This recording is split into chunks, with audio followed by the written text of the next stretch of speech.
essentially the skills that we're going to be developing today. Yes, we're focusing on a beautiful bird or sketching or drawing animals, but at the same time, as I always say, the way that I draw or paint one thing is the way that I draw or paint pretty much everything. And so by going through this exercise and this lesson with us today, you're going to take with you these skills and tips and tools that you're going to be able to take with you to succeed with tons and tons of other drawings that you may decide to work on, whether you're drawing animals or really something else. Okay? Yes, I'm glad I made it back as well, Colleen. I'm so sorry. My goodness. Anyway, so yeah, excited about this one. And this is going to be a great one for beginners and intermediates alike. For beginners, if you're just getting started with drawing or specifically drawing animals, I'm going to teach you a process and, as I said, very important tools that you should definitely start understanding, skills that you should start developing so that you can start building a solid foundation for yourself and be able to improve your skills faster and give you that confidence to draw pretty much anything. And if you're an intermediate, perhaps maybe you don't have as much practice drawing animals specifically. And so I'm going to be teaching you, yes, specific things, like, for example, how I approach drawing feathers and how I make sure that the eye should sit, where it is sitting in that reference photo, where it should be sitting in the head, how to draw a beak, how to draw legs, when to draw each thing, all that is going to be covered today. So a great one for both beginners and intermediates. And so let's do this. All right, I'm gonna go ahead and share my supplies with you so that we can get started as soon as possible. Let me share my other little. Let me remove this beautiful bird for a moment. Okay, so this is what I have with me right now. It's a simple drawing sketchbook from Strathmore, and this is a 9 by 12-inch drawing sketchbook. I honestly, if you're really interested in developing your drawing skills, I would recommend getting yourself a sketchbook or drawing sheets that are this size or larger, okay?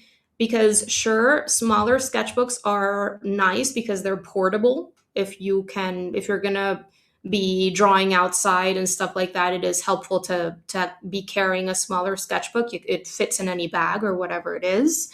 But if you're wanting to get really great or develop the skill to draw from the shoulder and move your entire arm as you're working in a smaller sketchbook is going to limit you because you're going to find the need to just, again, focus on little teeny tiny details from the beginning and just move your wrist as opposed to drawing from the shoulder and moving your entire arm and trying to lift your forearm off the table. Okay.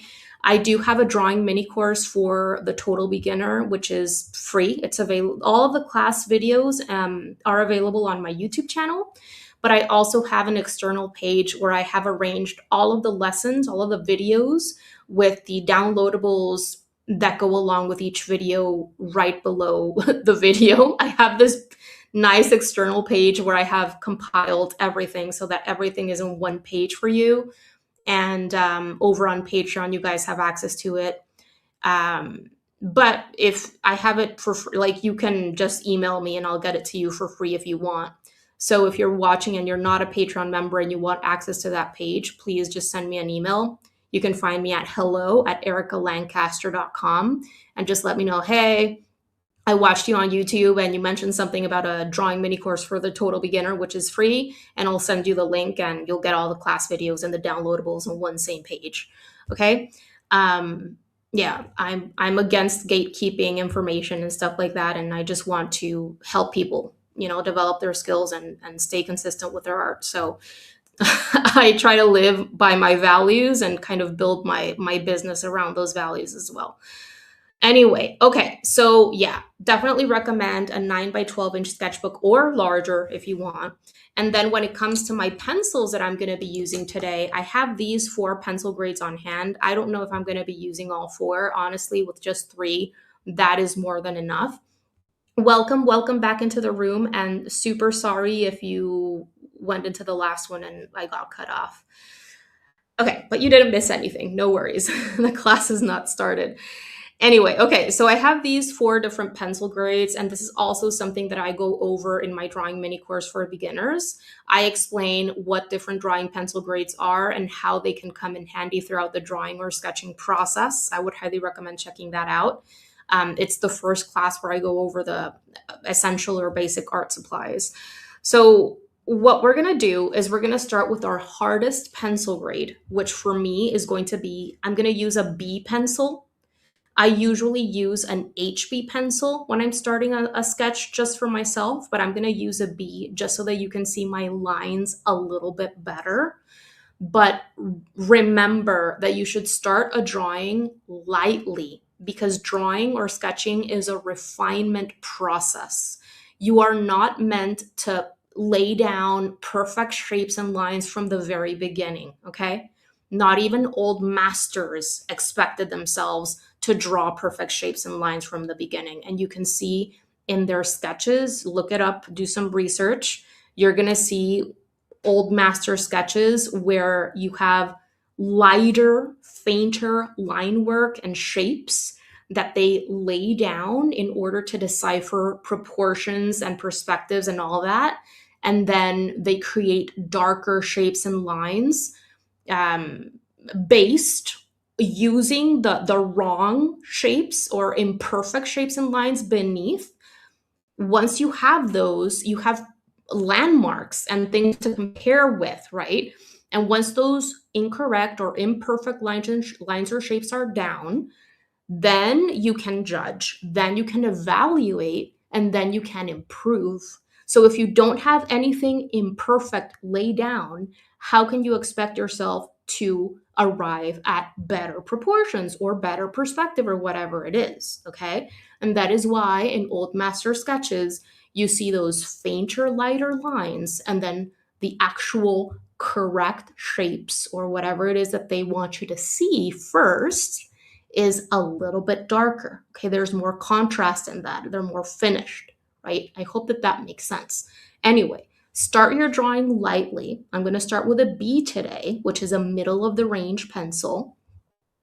I usually start with an HB. I would recommend starting with an HB, or if you're into harder pencil grades, then perhaps an H or a 2H.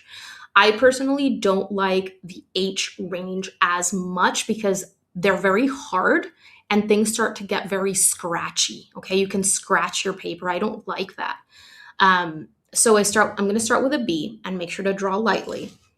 And then once my proportions are looking okay, I move on to a softer pencil grade. And then once I'm ready to start shading or start developing darker values and darker lines and marks, I can go ahead and switch to an even softer pencil grade. So here I have, for example, a 2B, which is the next softer pencil grade after the B. And then I have a 6B, which would be the next softer pencil grade after the 2B. And then I have an 8B, which would be the softest of all. Okay, this is the hardest and this is the softest. Okay, the higher the number, the softer it is. If you get into the H's, the higher the number, the harder it is. Would highly recommend checking out that video on supplies so that you can understand this more in depth if you haven't checked it out. Okay. Aside from that, I have these two erasers with me. I always have these two on hand. This is a soft graphite eraser. This is a kneadable eraser.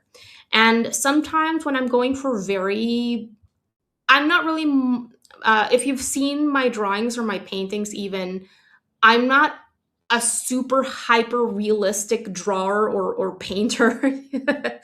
I do enjoy a good level of realism, but I don't go for the super polished finish because I enjoy it when my drawings and paintings have my hand in them and they look a little bit, I don't know what the word would be, raw, expressive, um, just a little unfinished, if that is the right word. Okay. but I do like developing depth. I do highly prioritize value, which is essential for realism. And I do make sure to observe my reference photos closely, or whatever it is that I have in front of me in real life, so that I can bring in the characteristics that I feel are most relevant for communicating that specific animal, that specific type of bird, even, or whatever it is. So I hope that that makes sense. Anyway, so when it comes to these two erasers, this one is going to be used mostly to erase larger. If for example, if I want to erase a shape or a line that I'm going to be improving and it's a pretty large mistake, I'm going to make sure to use this one. The kneadable eraser I use more to remove graphite. Whenever I'm working on my values and my shading, I remove graphite by pressing it on that section and remove a little bit of that graphite. Or when I want to erase little sections, have a little bit more control in little teeny tiny sections, perhaps I manipulate my kneadable eraser and I go in. However, the kneadable eraser is not going to give you as precise erasing when you compare something like this to, say, a mono zero eraser, which I have over there, but I'm not bringing it in because I'm keeping this as simple as possible, okay?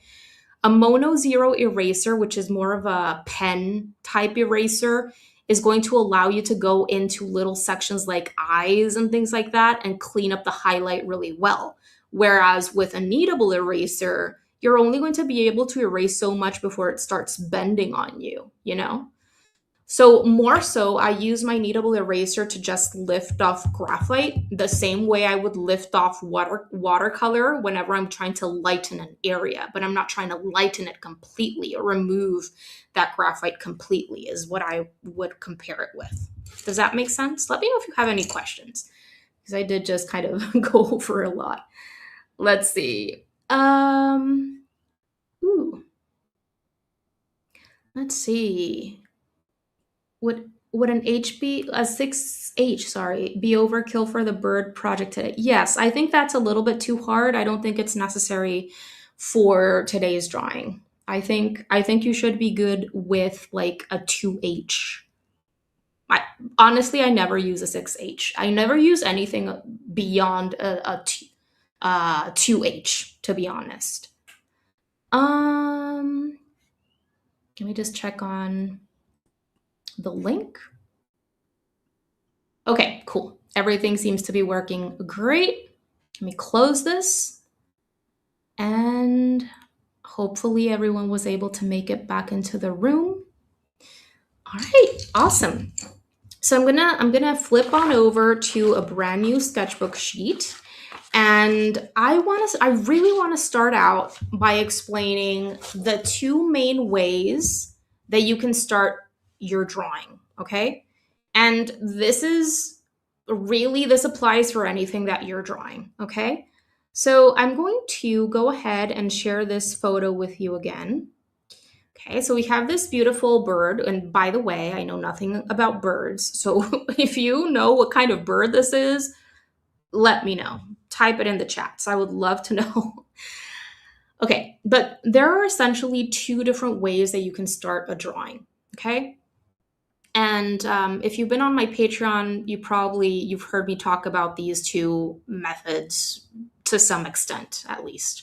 Okay, the first way is starting with a general block-in, or what I like referring to sometimes as an envelope, okay? Where essentially what you do is imagine a line all around your subject. Okay, it's like a simplified geometric kind of angular shape.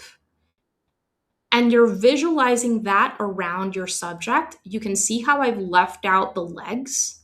Okay, you could even leave out the beak and add it afterward.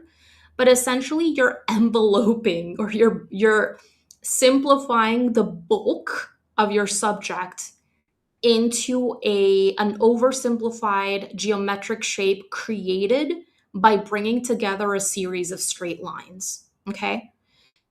But what I want to communicate to you guys, especially if you're just getting started, is remember there is no right or wrong way to do things. And even if you choose a path, it's really not about trying to copy that exact red shape that I have created over the bird, but building the skill to visualize that geometric shape yourself and doing it in the way that you feel will help you best. Okay. And what I mean by this is, for example, if I have created 1, 2, 3, 4, 5, 6, however many, let's just say that I brought together 12 short red lines and brought them together, those straight lines, to create this shape. Well, maybe you just use 7 lines and you bring those 7 lines together and your shape is a little bit more simplified than mine is. But that can also lead to great results. Okay. You don't have to bring in 15 lines the way that I did. You can decide to leave out the beak. You can decide to leave out the tail and just work with the bulk of the body in the beginning. And then once that's looking okay, bring in the other 2 shapes and just attach them. Right. That doesn't mean that it's not the same block-in method. You're still using the block-in method. You're just kind of, doing it a little bit differently, because everyone is going to look at things a little bit differently and go through the process in even though the method is the same, your step-by-step process is going to be a little bit different from mine, and mine is going to be different from whoever, like there is no point in trying to copy every single thing the way that I do it. It's better if you explore, if you understand why the block-in method is helpful, and you use your critical thinking skills to explore it for yourself with a variety of subjects. And then as you go, you'll develop your own very, very specific set of steps that help you. And that is exactly why I am providing these 2 methods and not just one, because these are the 2 main methods that you can start a drawing, right? So right here, we have the block-in method, right? Where we just oversimplify the entire thing or the bulk of the thing, and we just lay down a series of straight lines to create a geometric shape, okay? And then the second method would be more like this. And let me know if you have practiced any of these as you're drawing animals or whatever, really. This is where you simplify the animal's body into basic solid shapes like circles, ovals, triangles, rectangles, whatever the case may be, right? The shapes method, right? We're still oversimplifying what we're observing into basic shapes that are easy for our brains to understand. And both methods serve exactly the same purpose. Because in the beginning of the process, we're not focusing on details. We're not focusing on shading. We're not focusing on texture. We're focusing on proportions, on angles, on shapes, right? And both methods allow us to do the exact same thing. So as I was mentioning before, what I would recommend is trying them both and see what works better for you. And just like with the block-in method, I have simplified this into like a red circle, a green oval, and a blue triangle. And I have left out the beak and the tail and the little legs, right? Maybe for someone else, maybe they want to start out their oversimplified sketch, right, that we start with a circle, an oval, and maybe they leave the entire back part out of the bird and they add it after this part has been drawn, the outline, okay? Maybe they add in a little triangle for the beak. Maybe they add in like something like what would this be? Like not a pentagon, like a trapezoid or something like that for the tail, and they add it from the beginning. So that's what I mean. There is no right or wrong. And if you go about following tutorials, just blindly copying what the person is doing without understanding the why, it's doing a disservice to your growth and you're going to hit walls. Okay? So understand why you're doing what you're doing, and always acknowledge the fact that there is no single right order of steps to do anything in art, because art we're not following a specific formula. It's not an exact science, okay? It's about learning the tools, right? And the tips and the whys so that you can make your own decisions with confidence and build up your own way of doing things. Okay? So, for me, at this point in my process, it is easiest to use this method. Okay?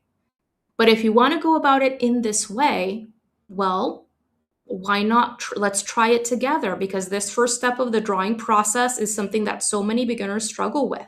Okay.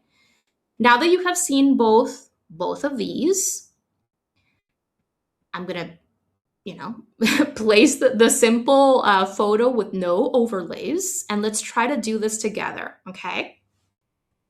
Thank you for sharing that, Colleen. And if you have any questions, please go ahead and use this beautiful chat area. I am here to help you. And, if there's anything that I say that maybe confuses you a little bit, or you want more explanation or more examples, feel free to let me know. Okay. We're in a safe space and we're all here learning and growing together. Let's see. I have a pencil mark F. What would this be used? What would be the use for this? Okay, so the F pencil is also very similar to the HB. It's a middle of the range pencil, okay? So if you want to, in that video, I explained how you have the HB right in the middle, then you have the H's toward the hard side and the B's toward the soft side. Okay, so if the HB is here, the F would be right beside the HB, okay? So it's also a middle of the range pencil. The F would be perfect to start with, Colleen, if you want to. All right, Heather, I like using the shape method for animals and the blocking method for landscape. That's an excellent, thank you so much for sharing that, Heather, because right there you have shared how sometimes, like, it's great to know both, because for certain subjects, you might find one more helpful than the other. Excellent, excellent. I'm new to all of these. Thank you so much for sharing that, Colleen. Okay, anyway, so why not, because this right here, how to start your drawing and how to create a solid preliminary outline drawing, is something that so many beginners struggle with, or they rush the process because they want to get into the shading and the detail. But establishing a solid preliminary sketch really is very important, because it's the foundation for everything else. You wouldn't start painting the house or even putting windows in a house if you don't have the solid foundation, right? So I want to suggest just doing a quick exercise, maybe in a page of your sketchbook if you're working like I am. I'm just placing it like arranging it in the horizontal position so that I can create two quick sketches on either side. Why not try both methods right now, Colleen? If both of these are new to you, let's try them both quick. And then we can move on to a new page and actually work on the more finalized drawing that we're going to be working on together, using the method that is best for you. Does that sound good? Okay, so in this half of my page, I am going to be using the blocking method, and over here I'm going to be using the shapes method.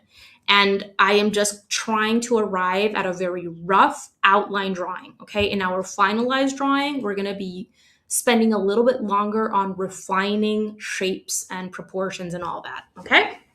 So let's do this together. B pencil, right?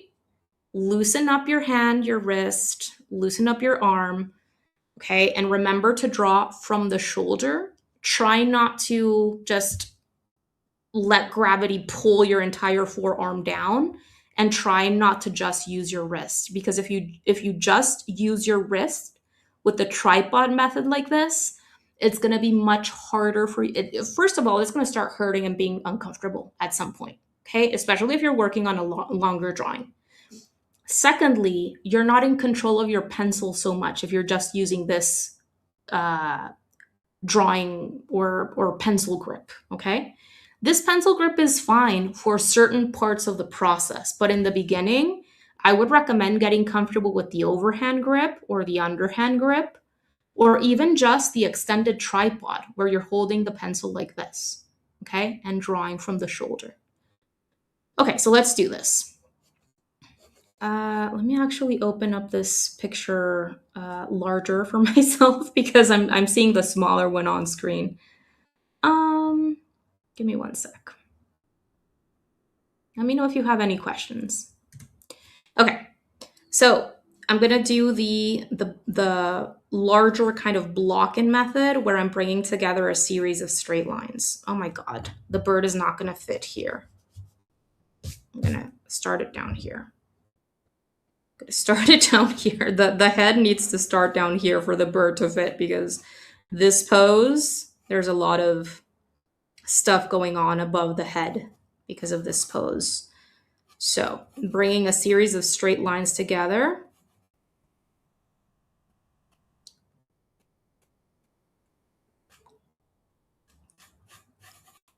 And another one. What's important about getting proportions right is that it's about getting the relationship of the different parts making up the whole right. Okay. And because of this, because we're visualizing the whole, not just the head, not just the belly, not just the tail, we're visualizing the whole. Everything needs to fit together. Like, how large is the head in relation with the belly area? How large is the belly area in relation with the tail, right?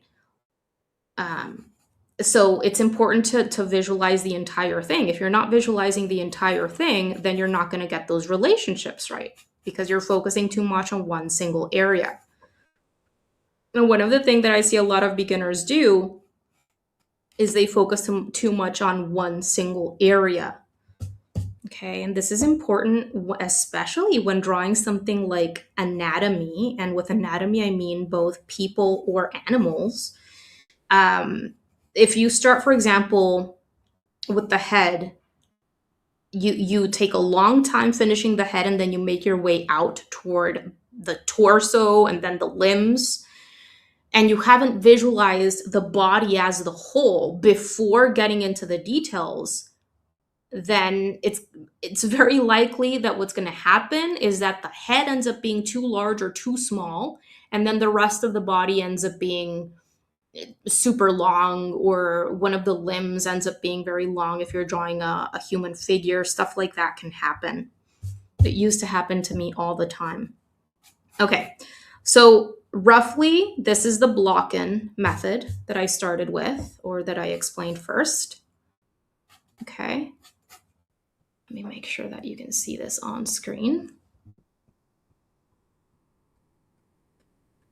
Okay, so now I can see that I need to bring this out. Do you notice how I've been correcting as I go? And because I'm drawing lightly, I can do that easily without damaging my paper or scratching it or anything like that. So because I had my first shape and I'm comparing it with the reference, I now see that I need to correct. So it's easy for me to correct because I'm drawing lightly and I'm not spending any time on details right now. I'm focusing on overall shapes and proportions, right? If I didn't have that shape first, I would have nothing to compare with the reference and nothing to correct. Okay. So that is roughly this first block in, the first one that I explained.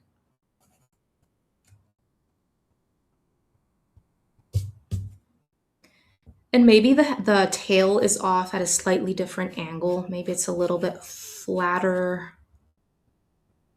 What shape does that tail create?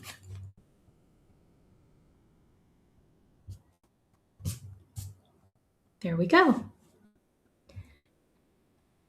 Okay. All right. So I think that would be it for the block-in method, that first one. And then when it comes to at this point in my drawing, I would probably add in the little tree branch that it's going to be sitting or standing on, right? Because if I draw the legs first, sometimes they end up being very long. And so it's helpful to draw the edge of the branch first that the little feet need to reach or touch, right? Because this way, once you have it in, it's just about connecting the main shape with the branch. Okay, so you go like this. And there you go.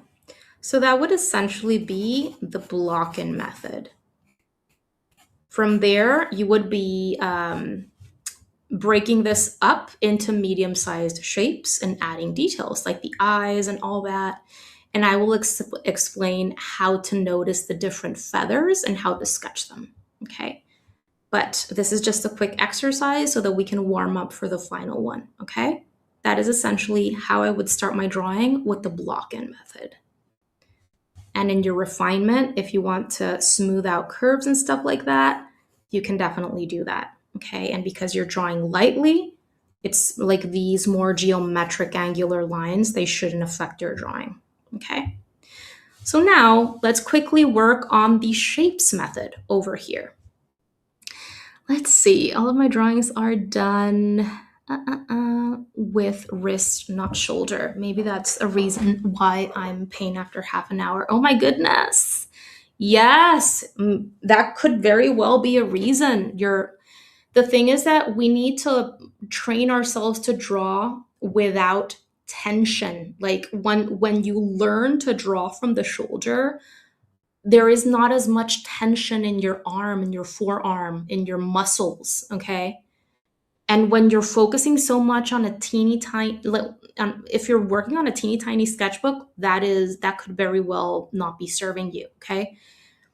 Practice your drawing, and I do have a full class in my drawing mini course where I explain why drawing on a tilted surface is so helpful to develop this ability to draw from the shoulder and to improve your line control. I would recommend checking that out.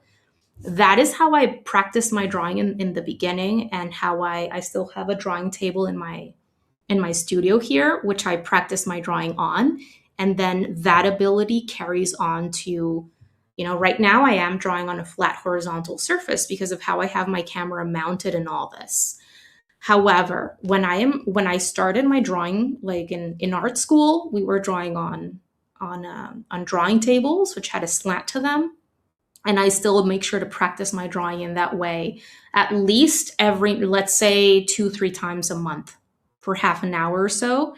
And then because I can draw from the shoulder, an easel is also great if you don't have a drawing table, by the way, or a drawing board. They're even cheaper, okay? But it's very important that you develop that skill. Anyway, so now that we did this one, let's start drawing in a different way, okay? Let's try the shapes method. Oh, I think I have another comment. Hold on.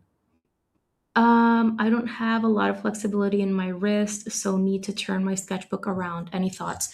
Of course, Anna, there is absolutely nothing wrong with you turning your sketchbook clockwise or counterclockwise as you go to make the process more comfortable for you. There's absolutely nothing wrong with that. I need to keep my sketchbook like this just because I can't be moving things around as I am teaching, but please feel free to do that at any time. Okay, so let's do that second method, okay, where we are using simple shapes. I'm going to start the head with a circle. I also have a video where I explain why drawing circles and ellipses is so challenging, and it's on my YouTube channel. Would highly recommend checking it out because it'll make a lot more sense, and I also provide lots of exercises to help you with that. Anyway, let's move on. So from here, we have this larger, you can do an oval, you can do another circle, whatever really helps you visualize, okay? You can even do more of a geometric, well, circles and ovals are essentially geometric shapes. But you could use squares or like trapezoids or rectangles, stuff like that. That is also a shape, okay? If you are more comfortable with shapes with straight lines, use shapes with straight lines, okay? You would be using more angular shapes, more similar to what we were doing over here. But it's good to know what's best for you because we're all different, okay? Okay, so from here, and remember, these are just rough shapes. Just like how I moved along correcting my initial envelope, I am going to be building my shape around these shapes or my silhouette of my animal around these shapes, okay? They don't have to be perfect. And then from here, let's just say I'm gonna do a triangle, something like this. Visualizing that angle. And maybe I'm leaving out the tail and just going into that section pretty much where the feathers end back here and the tip of the feathers where they end somewhere over here.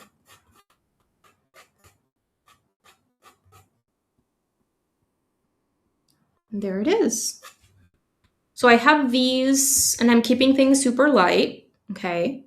Because there's a lot of erasing and refinement that's going to happen here. But yeah, so this is the shapes method.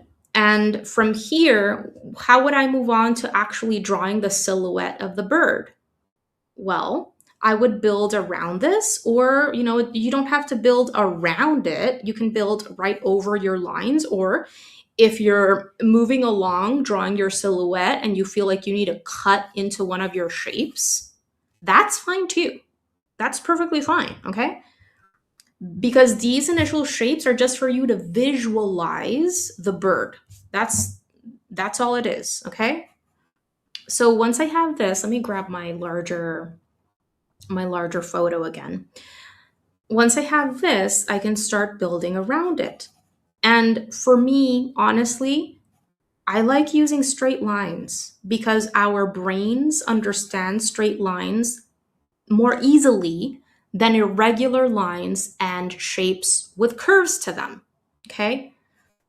So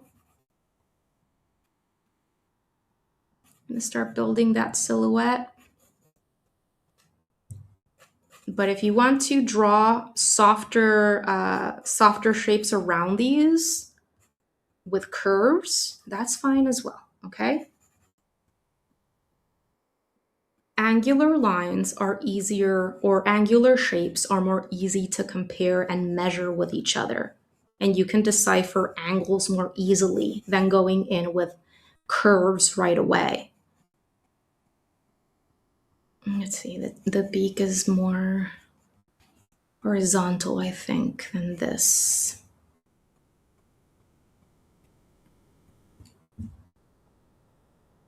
And simply going through these exercises is so helpful for different animals, for different objects. Try these two methods out for whatever it is that you enjoy drawing.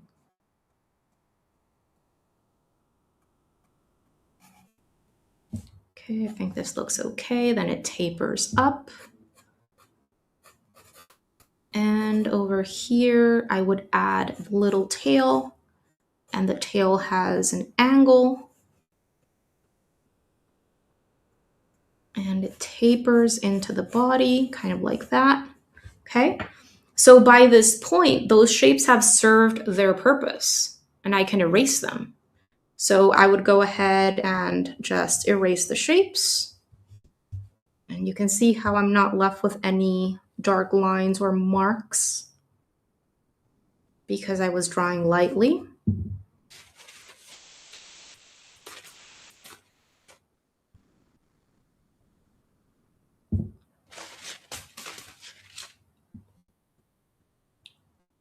And here, perhaps I need to make this softer.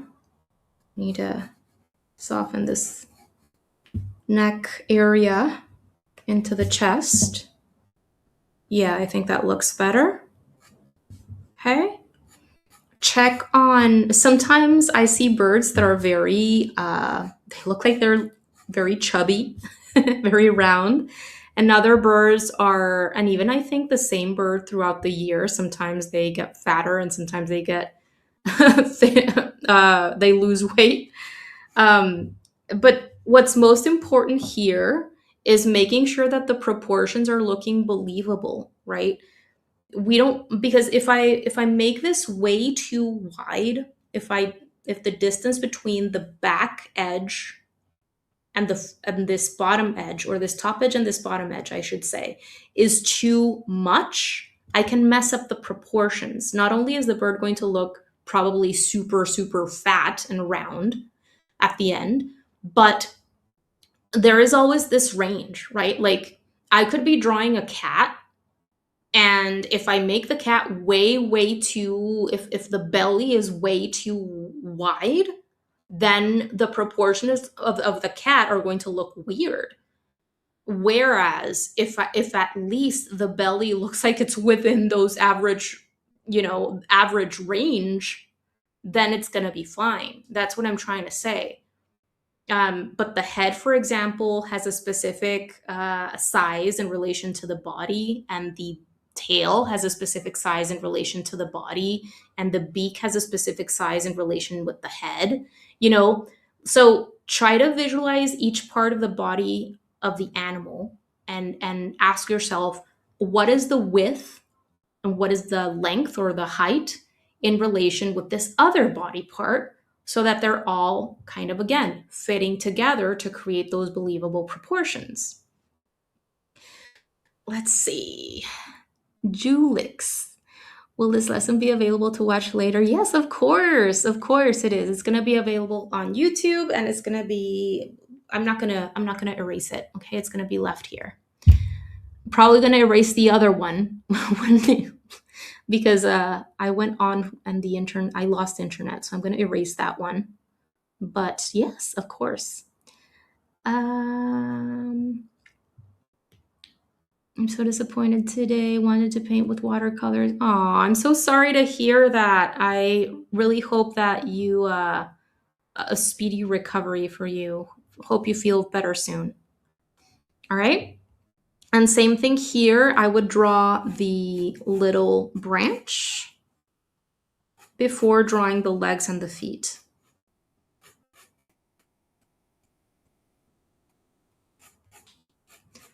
Okay, so the branch and then the general angle of the legs. And I wouldn't even worry about the fingers yet until the angle of the legs is looking okay.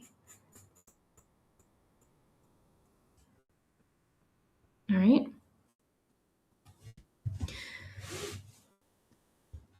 And you can see how with both methods, at this point, they look pretty similar, don't they? Like, they're both viable, perfectly helpful methods for developing your preliminary silhouette, outline drawing, whatever it is.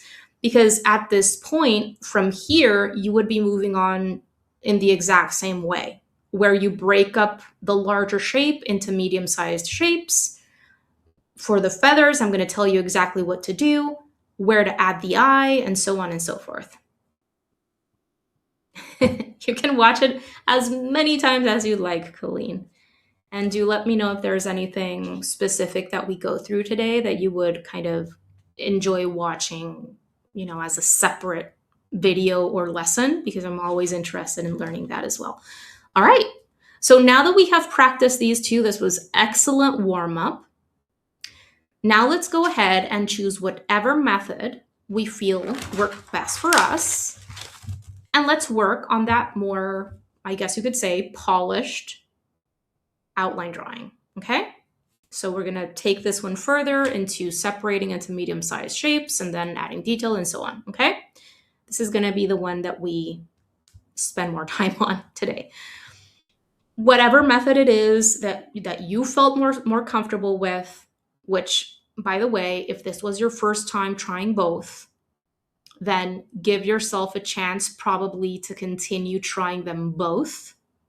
I would say try them at least 10 more times with simple objects, even like a coffee mug or 3 apples that you have in your kitchen, or whatever grab some vegetables from your kitchen today.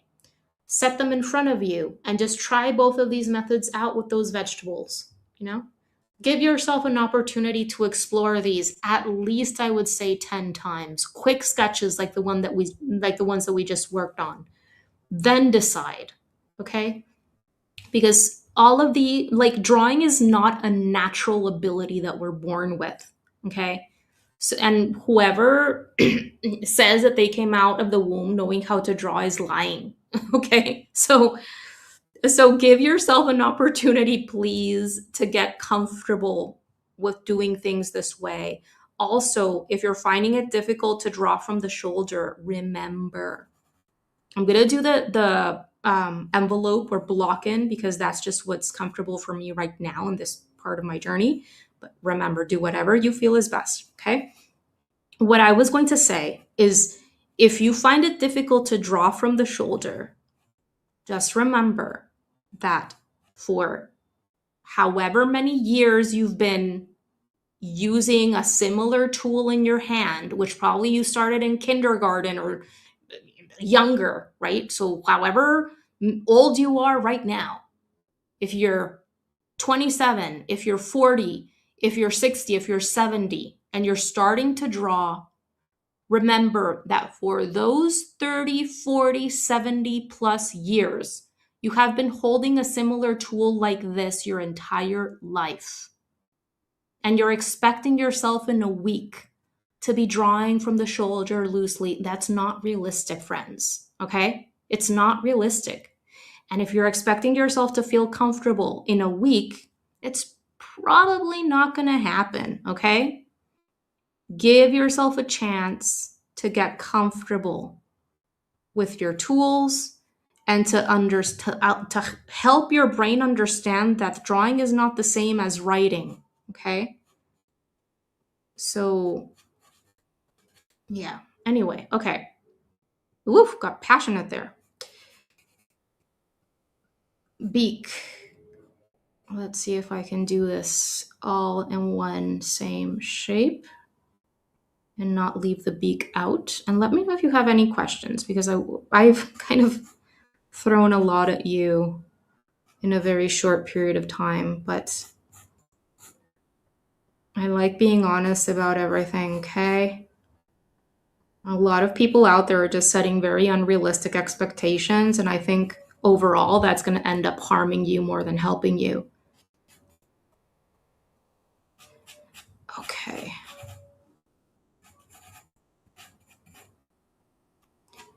Okay, let's see. Angle, and then, will the tail fit? Once we break this up into medium-sized shapes, you'll notice how we have more points of like landmarks so that we can further refine our proportions, okay? I'll get to that in just a bit.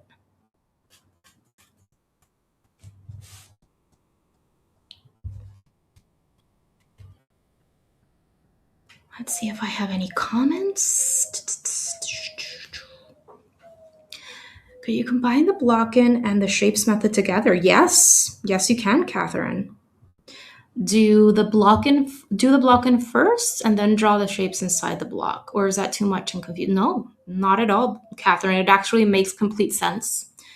Absolutely. Yes. I would say give it a go, Catherine. It's similar to what I would do as I start breaking this up into medium-sized shapes.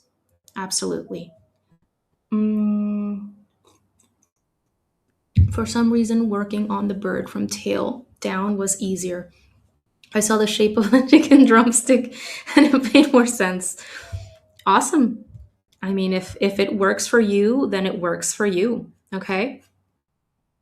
Just make sure that if you're working top to bottom or from one side to the other side in that way, I would recommend to continue taking mini breaks and seeing the entire body of the animal or human or whatever it is as a whole. Like, step back from your drawing and evaluate whether overall proportions are making sense so that you don't end up with a head that is too small or, a tail that is too long or whatever it is. That certainly happened to me when I was not observing the whole.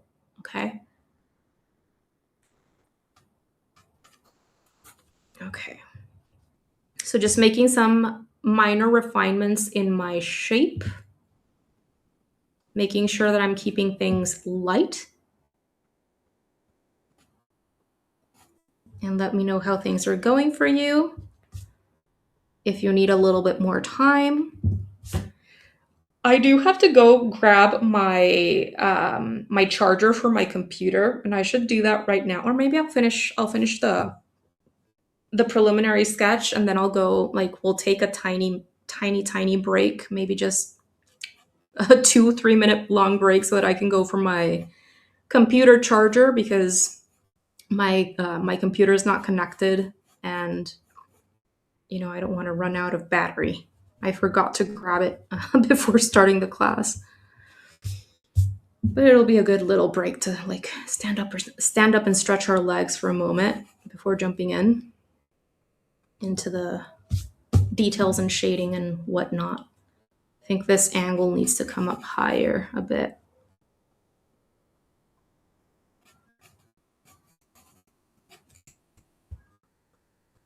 And by the way, if you're here and you have any questions, even if they are not related to what we're drawing today and the techniques that we're using today, feel free to just ask. Okay, I'm here to help. And whether it's questions on art supplies or watercolor, or you're having trouble staying consistent with your practice, whatever you think, you want my input on, if I can help, I'll just help. Okay. I'm an open book. All right. Great. I think I'm pretty happy with that. So now I'm going to add the little tree branch, noticing the distance between the branch and the bird. And the branch also, it has a very irregular shape. It's a natural organic object. So let's make sure to incorporate those imperfections in organic, natural objects. Otherwise, if things look very stiff, you won't communicate that sense of, that it being a natural object, a rock, a cloud, whatever it is.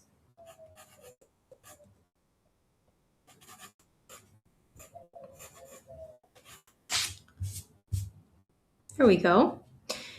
And also, I want to say, when I'm working on more finalized pieces that I'm going to be maybe taking onto painting, or I really am going to be spending like more than 2 hours drawing something, sometimes I make sure to change the composition. When it comes to secondary or supportive elements, like in this case, the branches or maybe flowers in a scene like this, feel free to remove, feel free to simplify, feel free to add. Okay. Don't just use, like, right now we're doing a study. What we're working on today, I would see as a study. Okay. We're practicing proportions, we're practicing shapes, we're practicing the overall drawing process, developing depth through layering, right? So this is a study. We're practicing. But if I were working on a more finalized piece, whether I'm going to take this further onto more polished shading with graphite pencils, or maybe I'm going to be transferring this onto watercolor paper and I'm going to be painting it, I am going to always ask myself, how can I improve the composition? I'm not going to just take the reference photo and copy it exactly as is. So maybe I would change the color of the background. Maybe I would add extra flowers. Maybe I would change the shape of the branch. Maybe I would remove branches. Okay. This is how you start building your eye for composition design, which is so important. Okay. Later on, if you're interested in a class on composition, I'd be super happy to help you out with that, because I know it's a very extensive topic that sometimes beginners just set aside because they don't know where to start. I have a specific way that I teach it. And I'd love to share that with you in the future if it's something that you're interested in. And if you're a Patreon member, you have all my classes, especially the members in the Rising Star tier, have access to all of my classes on composition and elements and principles of art and art fundamentals, to that entire library. Okay. Maybe the tail should be a little bit longer.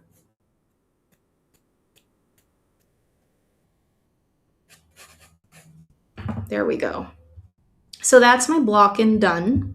I'm going to leave this here for you. I'm going to go get my computer charger before my computer dies on me. I don't want that to happen. And let's see. I'm going to quickly check on the comments, and then I'll go do that. I'll go run and get my computer charger. Let's see.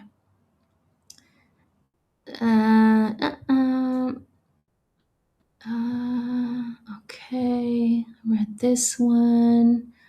Read, that's me, too high expectations and huge disappointment and then anxiety. Jalant La, thank you so much for sharing that. Thank you so much for sharing that. Developing your drawing and your painting skills, it's a process and it takes time, and we need to be patient and kind with ourselves for sure, because we live in societies where everything needs to be so fast and we expect everything by yesterday.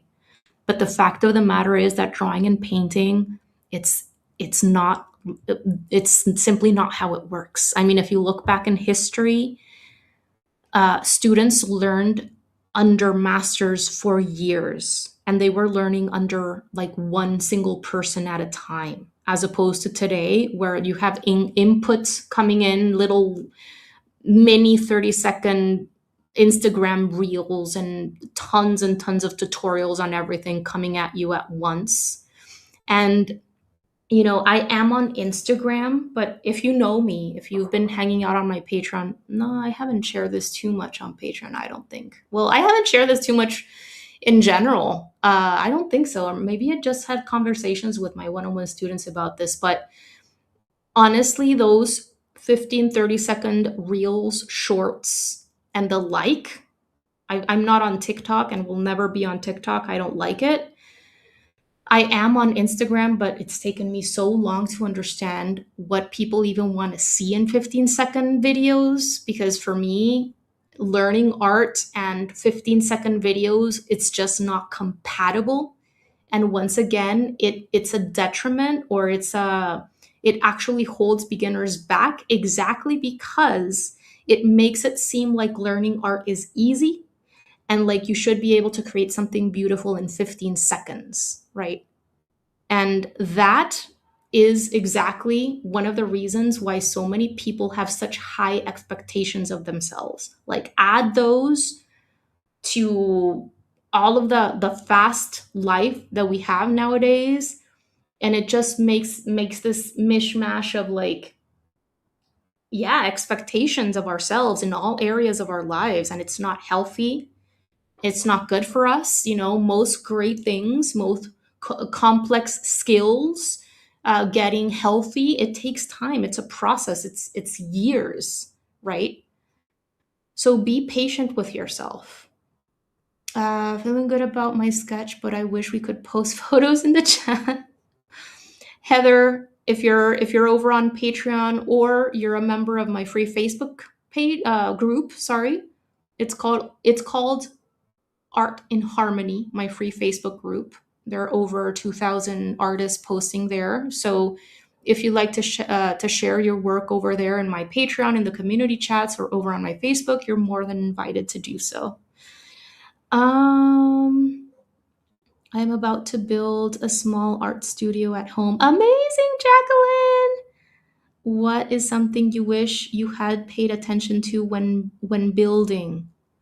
Oh, that's a great question. Let me grab my computer charger and I'll give thought to this. And then when I come back, I'll hopefully have an answer for you, okay? I'm getting nervous because my computer battery is about to die. I'll be right back. I promise. I'm not going to take more than 2 minutes. I'll be right back.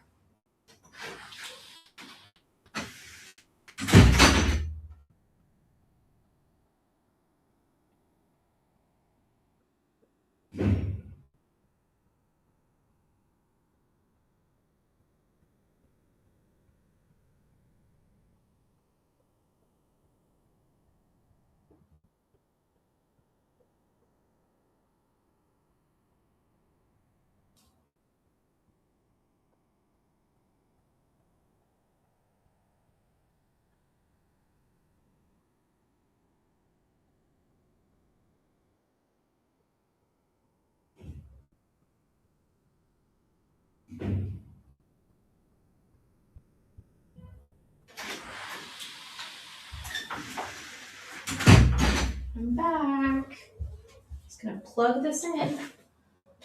Oh, there we go. Oof. Okay. So, when it comes to the small art studio, I've had two, and the one I'm working in today is was actually built before we came to our first home that my husband and I built. And one thing that I will say is that in this studio, I made sure that there is plenty of light. So all of the walls except for one in this studio have windows in them. So that's one thing that I will say for sure. For was it Jacqueline? For Jacqueline, natural light is so important. Of course, if you're a night owl and you like to work at night, which is very hard on the eyes, in my opinion, drawing and painting at night, uh, you would have to get special LEDs and stuff. But in my opinion, it's more helpful or better for your eyes to work with natural light. So, yeah, definitely windows. And I would say if you're able to get yourself a drawing table, a second hand, whatever it is, I would say definitely get one. And also, a drawing table can be great for even painting with watercolor because it's great to work on a tilted surface with watercolor as well. If you're into that. Um, and definitely another thing I will say, I will offer for you, Jacqueline, would be to get yourself large containers, especially if you paint with watercolor or other mediums where you're doing like smaller scale paintings. Definitely get yourself large plastic containers to keep your watercolor paper because the sizing does go bad on watercolor paper. And that's also something that a lot of beginners don't know. Then you're suddenly painting a new piece and you're all like, what are these little dots and the splotchiness, and why is the paint not acting the way that it should? And it's not that you're not doing anything wrong, it's actually the paper that has gone bad, and that happens because it's not stored properly.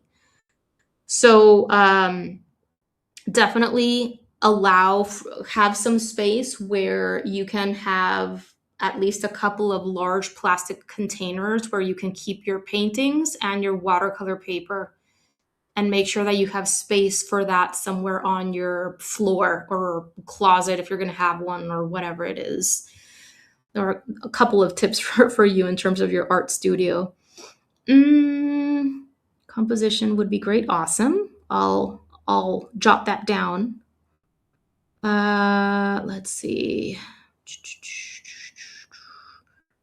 Glad you guys like that idea on a class on composition. Getting the right color palette and mixing is my problem. That's definitely a great kind of topic to continue working on, Jacqueline. The color selection and the mixing. So I'm not super sure if you have checked out my full watercolor tutorials, the free ones that I have on YouTube and the ones that I call Patreon exclusive, which are my real-time, fully narrated tutorials that are available for members in the $6 tier and upward. But I always make it a point to swatch out my colors and keep my colors as limited as possible for my painting so that I can repeat colors throughout the process. And the way that I choose my colors is by observing the reference photos and just making sure that I'm not. So for example, for this bird, I know that I need a yellow. I need to make sure that I'm bringing in like a brown to create, or a gray to create my darker yellow mixtures for shadow areas. I need to bring in grays for the feathers and the beak and the eye. I need to create a kind of brownish grayish color for the legs and the feet. So these are questions that I'm asking myself as I am choosing the colors that I'm going to be bringing in. I'm observing the reference, but at the same time, I'm thinking, how am I going to be developing the values in each area, which is what's going to make something look dimensional and believable, right? You need to know how you're going to be creating lighter and darker versions of your different colors. And so if I'm going to be bringing in, say, I don't know, a Payne's gray to darken the yellow for those shadow areas, I'm going to test that out, right? And if I like how that darker yellow mix looks with the Payne's gray, then I keep the Payne's gray. Or maybe I test what it would be like to darken the yellow with the brown. And so I test that out on a scrap piece of paper. And if I like that more, I choose the brown. But then I make sure to use that same brown for the legs and the feet because I see that it's a grayish brownish color. So instead of using another gray, I try to use a color that I've already chosen for another area so that I can again keep my palette limited and repeat colors, which is going to lead to color harmony. Okay. So those are a few tips for you, Jacqueline, but something that I would recommend doing is going through an entire process, following along with someone and understanding why they have brought in those specific colors, which I promise you it's going to be to create shadow areas, to create lighter areas, or to create pops of color or color harmony. It all comes down to that, right? But like understand why they have brought in those specific colors, and then once you have understood an artist's why and you've gone through that process, it's going to be easier for you to make your own decisions. I would enjoy a live art about drawing basic clothes on people. I'll keep that in mind for sure. I haven't done a class on. I've done one on drawing fabric, but not on drawing clothes. So that's something I would definitely have to like brush up on, and probably something that I would do for a Patreon exclusive workshop more than a live class because that's a lot to cover in a live class. That's a lot to cover. I can't learn at all from a reel, but it's nice to have the reel as a little preview of a full video linked to somewhere. Yes, makes sense. That makes a lot of sense. When it's a little preview or a short little like idea explained, like a simple idea on a tool, maybe how to wash your brushes or tips on, I don't know, like a very specific piece of information, then that's fine. But when it's an entire art making process, definitely no. Okay, so I'm going to start breaking this up into medium-sized shapes. I hope you guys are good. I hope your outline or silhouette drawing is okay. Okay, we have to like look back on the previous step and then do the next step and then see how everything is fitting together before moving on to the next step and not just move forward and forward without like looking back, if that makes sense. So let's start breaking this up into medium-sized shapes. And as we go, I'll continue reading on your comments and answering your questions. Okay. Let's see. Okay. So medium-sized shapes. We have the large shapes down and always work large to small, general towards specific, right? So that's exactly what we're doing. And right now things are looking very flat because we're just focusing on the outer silhouette when we're getting in those proportions, right? As we start to break things up into medium-sized shapes, things are slowly going to gain more dimension because we're now starting to observe overlapping of body parts, okay? So for example, I am now breaking up the head from the chest and belly areas or the torso, if that's even an appropriate word for a bird. But right? I'm separating the head, continue drawing lightly from the body. And then when it comes to birds, let me grab myself my larger photo again. Okay. So when it comes to overlapping, what I was mentioning is you're now getting a sense of what body parts are closer to us and what body parts are farther away, where certain body parts are covering certain parts or edges of other body parts and that kind of thing, okay? So when it comes to the head, right, Now that I have separated the head from this part of the body, now I understand that the back is behind the head. Does that make sense? This part of the head is closer to us than the back, right?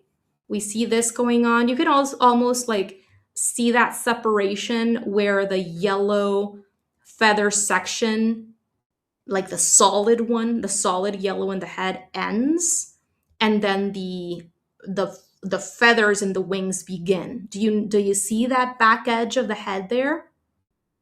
That is what I'm visualizing as this. And then you see a little section over here where this is the opposite side of the body with the planes starting to recede and curve away from us, right? Do you notice that? So these things are important to start understanding because this has to do with 3D form. In real life, everything around us and animals are three-dimensional structures. And when something is 3D, it is made up of multiple sides or planes, some of which are facing toward us and some of which are facing away. So how is this bird's body curving away from us, right? This is the back of the bird. This is the head, starting to think in 3D, okay? Now, when it comes to birds, feathers are incredibly important. So this is the way that I do this and how I notice different feather types so that I can then move on to the shading and simplify the process for myself more efficiently. So first of all, where does the wing start? Okay. The wing, and you can see the solid yellow. We have like cream colored feathers here in the bottom part of the head and the neck. And then the cream colored feathers turn into the yellow, right? And this is solid. But what is wing and what is belly? Okay. I'm starting to create a kind of line to separate out the wing from the belly, okay? So this is the wing, and it ends around here. And then sometimes it's hard depending on the bird's pose, but try to notice like we have two wings, right? Where does this closer wing end and where does the opposite wing start? Okay.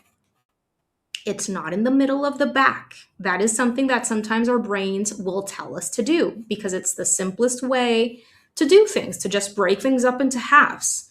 But this is not symmetrical, okay?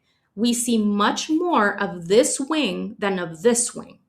So make sure that you're observing those edges in the reference photo, noticing where that edge, the top edge, or the left edge, however you want to see it, of this wing closer to us, where is that edge? And where does the other wing start? Okay? And just simplify it all into basic shapes, as if you were doing an envelope or a second smaller block-in inside of a larger block-in, right? And then this other wing is going to be just a smaller shape. Kind of like this, peeping out from behind the other wing. And we have some feathers that are coming up a little bit. We'll take care of the individual feathers later, okay? Don't overwhelm yourself with the individual feathers right now. Break up the process into manageable, doable steps. And once the larger shapes are looking okay, then you break it up into medium-sized or smaller shapes as you go, okay? So those are my two wings. I think this comes down a little bit more. And you're going to notice that the more shapes and lines you start adding into your drawing, the more mistakes you see. And that is natural because now you have more landmarks, is what I was telling you before, right? Now you have more points of comparison. Sometimes it's not until you add a shape inside of the other one or beside the other one that you can tell that that previous shape needs to be a little bit wider, a little bit more narrow, you need to bring it off to the right or to the left or whatever it is, okay? That is normal and it's natural. And as you continue practicing your freehand drawing, you're going to notice that your mistakes become smaller and smaller. Okay. But it's normal to erase, to refine. Okay. I think that's looking okay.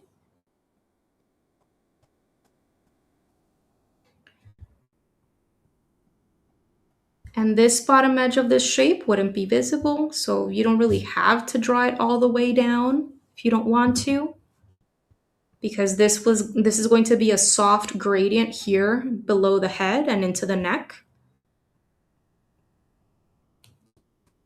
And maybe when you draw your wings, you notice that your tail needs to be a little bit shorter, or the angle is a little bit off, or maybe you need to taper it more. Maybe you need to make it longer. Whatever it is, always come back to see the whole.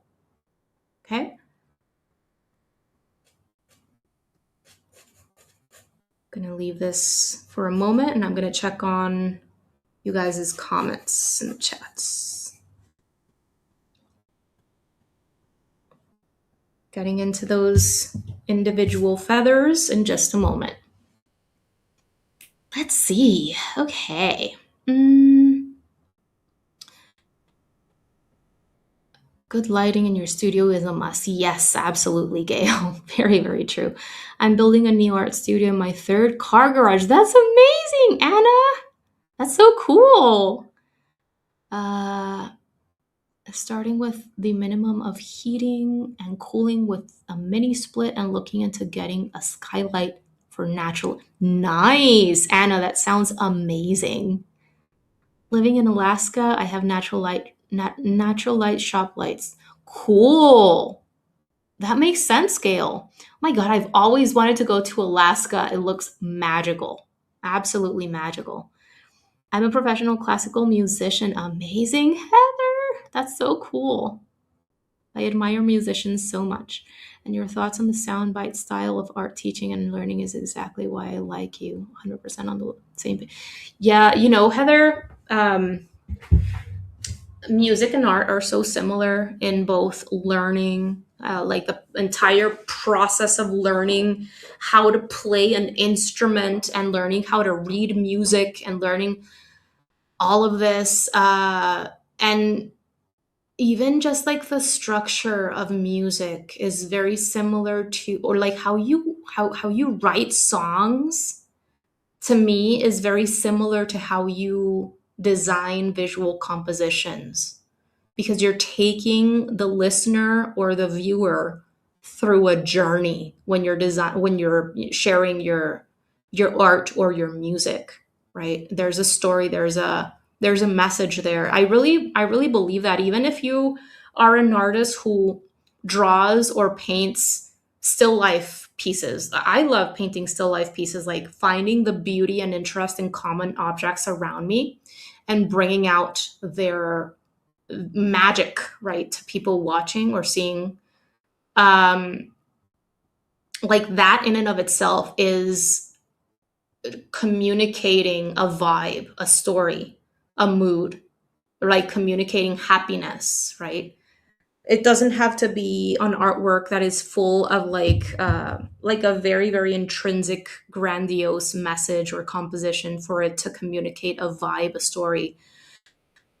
So all art, all music, all songs are meant to make you feel something or think of something, like, and that is the journey that I am referring to. And as the person that composes that song or that drawing or that painting, you need to think about what the viewer is going to receive when they observe that, when they listen to that, right? Like, you need to put yourself in their shoes and create that journey for them. And even with songs, with composing songs, like musical notes and the melodies that you create, the way that you place, whether you place one note in front of the other one, or, all of that is done strategically and with intention, because melodies communicate different feelings and thoughts to the person listening. Melodies, notes, And I do know that it depends on where you are in the world, because I read this some time ago that some melodies make us in the West feel happy, whereas they make people in the East feel, or I like, this is just an example, but melodies communicate different things depending on the culture and what you have learned throughout your life. Like, it's not the same for everyone around the world. But the fact that musical notes and their arrangement is very specific and that they communicate different ideas and feelings is, and that you as the composer are strategically composing those melodies, that is basically, it's very similar to what we're doing when we are designing visual compositions. It's elements like, how can I use line, shape, color, texture, value to communicate a specific message to the person watching or seeing the piece. It's the same thing. You need to do those things with intention in order to communicate what you want to communicate. Okay, so from here, let's move on to adding the individual feathers.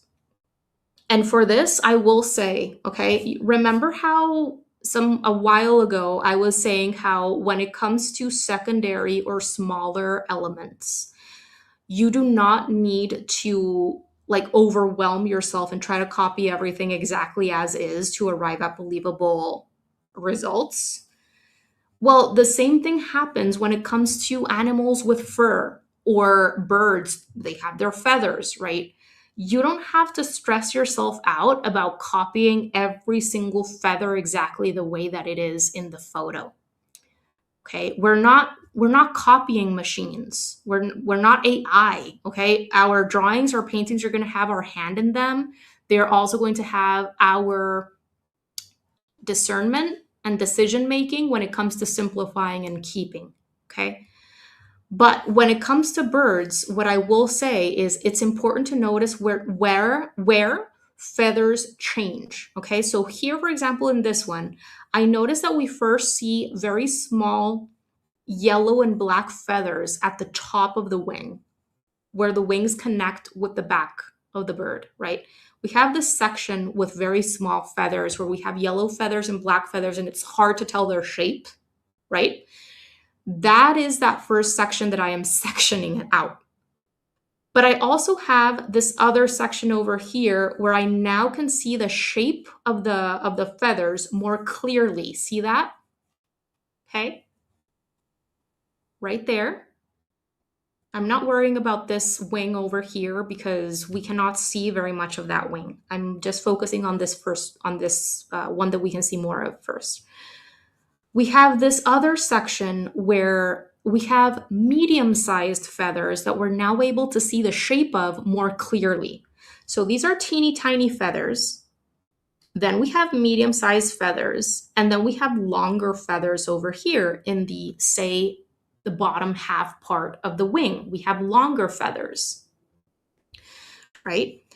So, and you're going to see this in a lot of birds. I'm not a bird specialist, but I have definitely drawn many birds and painted many birds. And what I have noticed in many of the birds that I've drawn and painted is that we usually have these three sections. We have a section at the top where we have teeny tiny feathers, and we have this confusing situation where we can't really clearly identify the feather shapes. Then we have a medium-sized section where we can see the shapes more clearly, and then we have a longer feather section here at the bottom of the wing. And what makes feathers hard to sketch is all that overlapping. I know that it can be intimidating and it can be overwhelming, but first things first, section these sections out, okay? Section these sections out and understand the difference between those feathers. Yes, I know that over here we have some feathers that are longer than others. But when you compare, like these are definitely longer than these, if that makes sense, okay? Maybe there's a little section over here where there's also a medium-sized feather and you can connect these two. Okay, but the fact of the matter is that you have these three sections, generally speaking, with birds. So make sure that you recognize them. And then this is going to make it easier because within these shapes, especially this one and this one here, then all you have to do is notice the direction of the feather, the direction and the shape, I should say. Okay. So roughly start using your second shape, the medium-sized shape that you just drew. And inside of it, or, this one is already like going out of that initial shape, that's fine. Again, those shapes are just for you to visualize where the feathers change. Okay. But within that, start noticing the direction and the shape of the feather. And if you want to, you can zoom into the photo, right? If it overwhelms you to see the entire thing at once, zoom into that section of the photo and notice what's going on. And not only that, but notice what's going on when it comes to the overlapping. What feather is on top of what feather? Ooh, what's this? Go away. Okay, there it is. Right? How are those feathers overlapping over each other? Which feather is on top of which? Okay.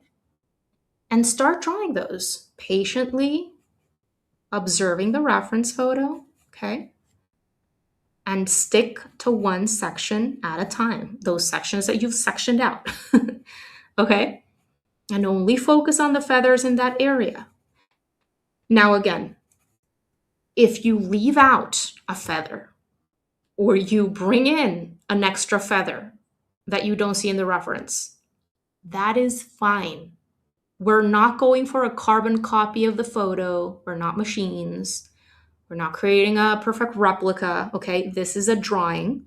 Yes, we're going for depth and a certain level of realism, but the purpose here is not to create a photocopy of what you're observing there. Okay. And if that's what you're trying to do, then I'm probably not for you because I don't enjoy that at all. Okay. I'm not a machine. So anyway, as long as you have a relatively similar amount of feathers as the ones that appear in the reference, and you're taking their main characteristics, right? And when I mean main characteristics, I mean relative amounts, relative number of feathers within that section, similar shape, similar size, direction. I promise you that you'll end up with believable results. Just take the most important characteristics, and also as you're creating that shape, understand what feather is on top of which, okay? Because that is going to be essential for our shading, okay? All right, so I think that's more or less the amount of feathers that I see. I ended up with, hold on, let me check. Yeah, these are softer feathers that come all the way on top of this one. But let me count how many feathers I ended up with just as an FYI, okay? And if you want to add this one over here, there's an extra medium-sized feather going off in that direction. Okay, so I have 1, 2, a little bit of another one here that is like covered mostly, 4, 5, 6, 7, 8, 9. I ended up with 9 medium-sized feather shapes. And hopefully you can see how some of these are being covered up by other feathers. Like they're not a perfect shape or pattern or like a repetition of a stamped shape over and over again. They are imperfect. They have little, like there's a subtle variety in shape within that, okay? If you try to make them all a perfect shape with a perfect pattern, and you can see exactly the same amount of each feather all throughout from top to bottom, that is not going to lead to natural results, because observe the reference photo. Even though these feathers are similar in size, all within that medium range, there are some feathers that you can see very, very little of, and there are other feathers that you can see more of. And there are feathers that are slightly within that like main angle direction. There are feathers that are slightly, ever so slightly going off in different directions. Okay. And it's very important to notice those little imperfections, because Figures, animals, organic objects, they have irregularities and imperfections. And if you try to make them perfect, which that's oftentimes what your brain is going to tell you to do, to keep everything straight, to make everything symmetrical, to draw a very obvious outline around everything, because that's what your brain understands more easily. If you stop looking at that reference photo, you're not going to end up with believable results. Okay? So our goal here is to develop that ability to observe and to capture those little imperfections. They don't have to be the same as a reference, but notice them and make sure that you're incorporating some irregularity. Okay, I hope that that makes sense. All right, so on the other side, okay, let me first finish with this wing and then we'll do the other one. Now we have the longer feathers, okay? These feathers over here, it's the same thing, but these shapes are larger, okay? But I want you to have those same things that I was mentioning before in mind, okay, when you draw these shapes. They are definitely larger, and there is a variety of lengths even within this. But the overlapping, notice the overlapping, notice how you're able to see just a tiny bit of some of these and more of others, and ask yourself, why am I able to see more of these and less of these? Is it because they're being covered up by another feather? Like, which feather is on top of which, right? All of that is important for your shading. It's going to be very, very important for you to understand if you want to shade successfully. Incorporate those little imperfections and irregularities. It's very, very important. And don't stress too much about getting in every single feather that you see in the reference photo. Here, I see just the tips of the feathers. Over here at the end. And then over here, I see just some edges of other feathers. Kind of like that. Let me know if you have any questions. I'll leave that alone for a moment before I sketch in the other feathers in the opposite wing.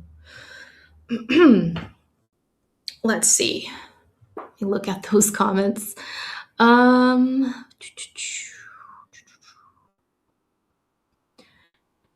a blank space that will have French doors and lots of lighting. Beautiful, Jacqueline. Picking a color palette is terrible for me because I'm so indecisive. That makes sense. I mean, I remember being that way in my first couple of years painting in general, Colleen. If you haven't tried Colleen, working with a split primary color or paint palette, I would recommend it.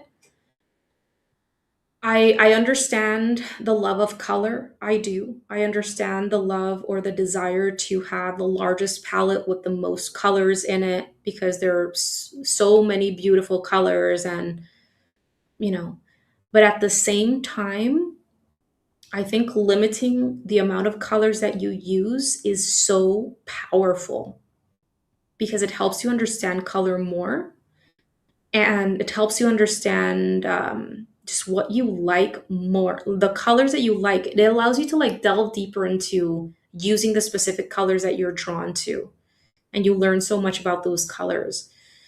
So what I like doing is just going with a split primary paint palette. Let me show you. I think I have one of my palettes right here, and I have a video on this where I explain exactly how I choose my tubes of paint that I'm going to be bringing in or filling a watercolor palette with.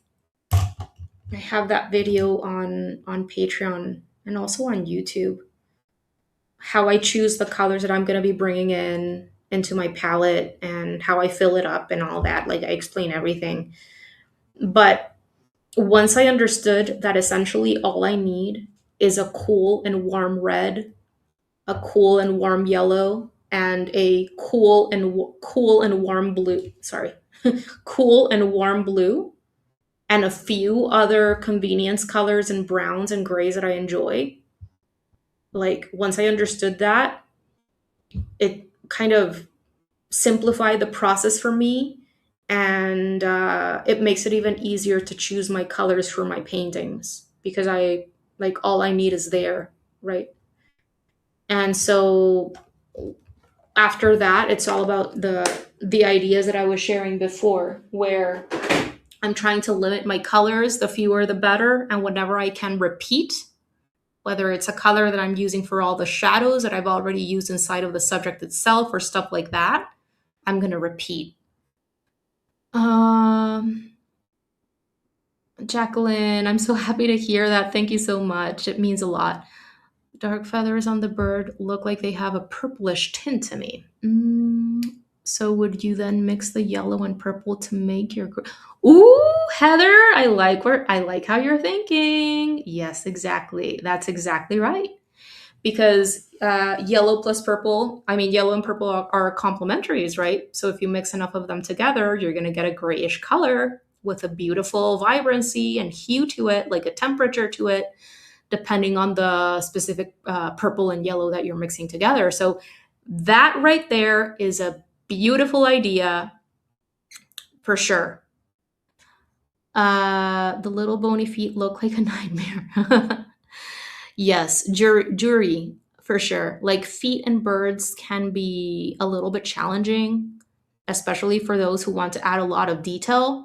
But what I will say is that bird feet are definitely I'm not going to say they're ugly, but they're definitely not what we want to draw the viewer's attention toward, right? We usually want to draw the viewer's attention toward the head or the feathers or whatever it is.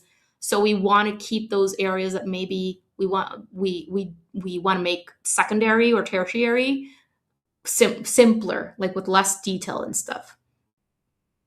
My studio is 14 by 8. Amazing. But I will have French doors. I have learned a lot about lighting. I'm just taking in the front 1/3 of my garage. Amazing. I know a mini split is my future. Yes. Yeah. Working in the heat is not very comfortable or in the cold. Both ends are definitely make the drawing or painting process more challenging for sure. If I try to do something from my imagination, it's like my brain locks up when it comes to picking colors. That makes sense, Colleen. I mean, for what it's worth, rarely do I work purely from imagination. I like using references, at least loosely, or combining references, or, changing the composition, like making sure that my composition has decisions that I made. But I'm kind of always stemming from something that I'm observing. And then I make the choices as to what to keep and what to remove and what to simplify.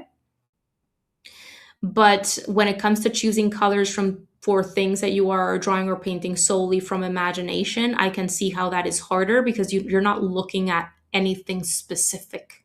So you need to come up with the colors for yourself from imagination, and that can sometimes be hard. To help me figure out which pigments I wanted to. Awesome. I'm glad that ChatGPT is helpful for that. Okay, so let me go ahead and start adding in the other feathers opposite to us. So on this side over here, what we're seeing are just the tips of the feathers at the edge of that opposite wing, which are just coming a little bit over the body, right? So for those, what I would do is just look at the edges, like I see an edge kind of like that.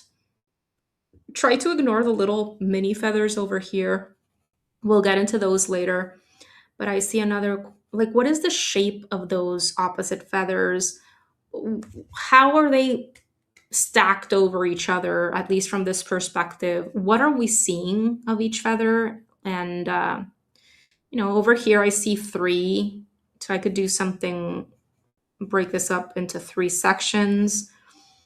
And then just make sure that you're having those little imperfections, like slightly different sizes, different overlaps, right? That kind of thing. So that it doesn't look too patterny. Maybe I need an extra one. There it is. Okay. Check on the length of your tail as well. Just check to see that it's not looking too long or too short. Now that you have the edges of your last feathers, you have this little landmark that you can relate the edge of your tail with, right?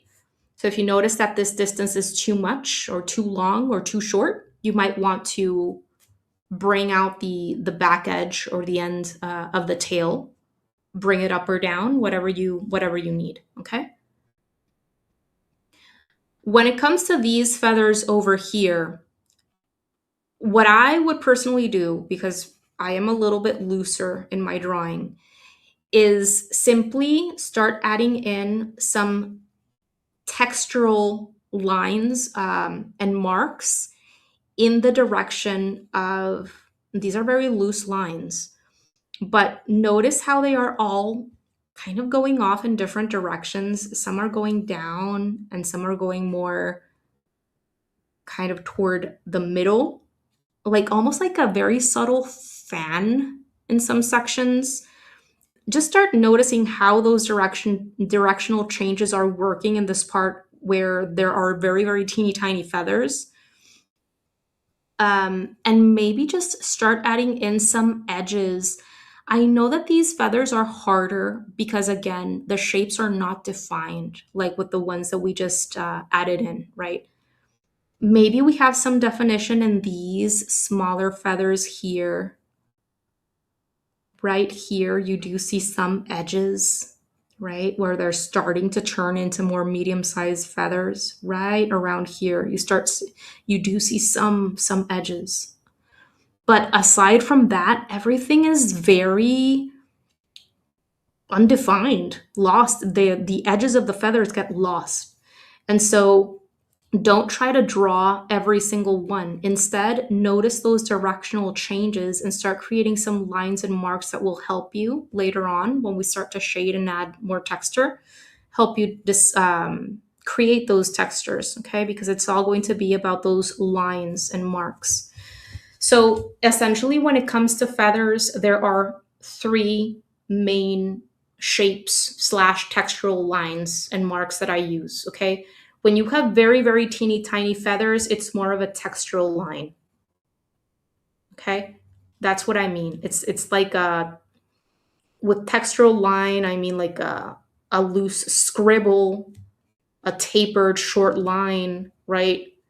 Lines are different from shapes, which are more like what we created over here, where these shapes are closed, okay? With medium-sized feathers, it's more of a closed shape, kind of like this, like a U, right? That becomes closed when you place it next to other feathers. And then when it comes to the longer feathers, it's also very much a U.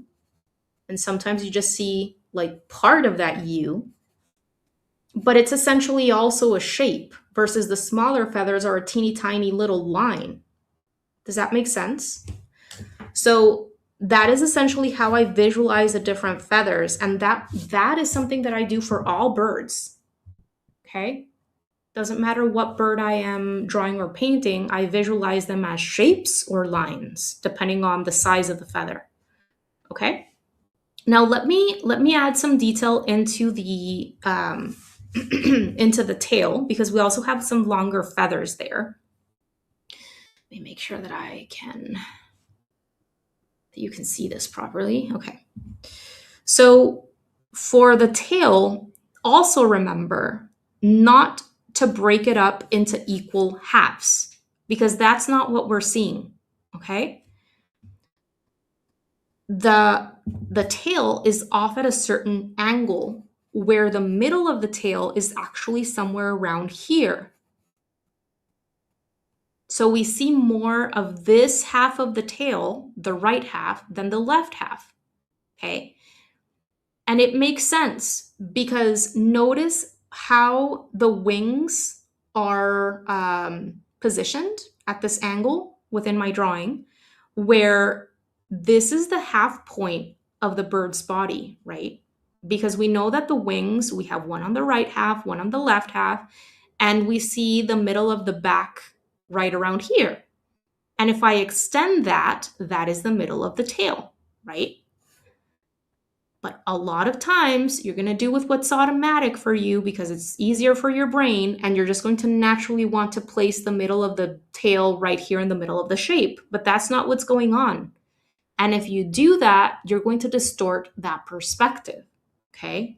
So again, observe and ask yourself, what does it make sense for the middle of the tail to be right here? No, that's actually where this, like, it makes more sense for the middle of the tail to be here in the middle of both wings, right? And if you notice in the photo, that is what you see. You see much less of the feathers opposite to this middle feather than of the feathers on our side. You see more feathers over here. So I'm just going to sketch that out really quick. And if you're missing, for example, I was missing this line connecting the tail with the body, you can add it in. And there we go. Okay. Am I concerned about whether I have added every single feather that I see? No, I'm not concerned about it. I'm concerned about the length, getting the length looking okay, getting the overlapping, getting the shape, getting the angle. Number of feathers, not so much. Okay, why? Because it's a smaller element, right? But when it comes to something like the beak or the bird's eye, of course, I want to make sure that it is as close as possible to what I see in the reference, right?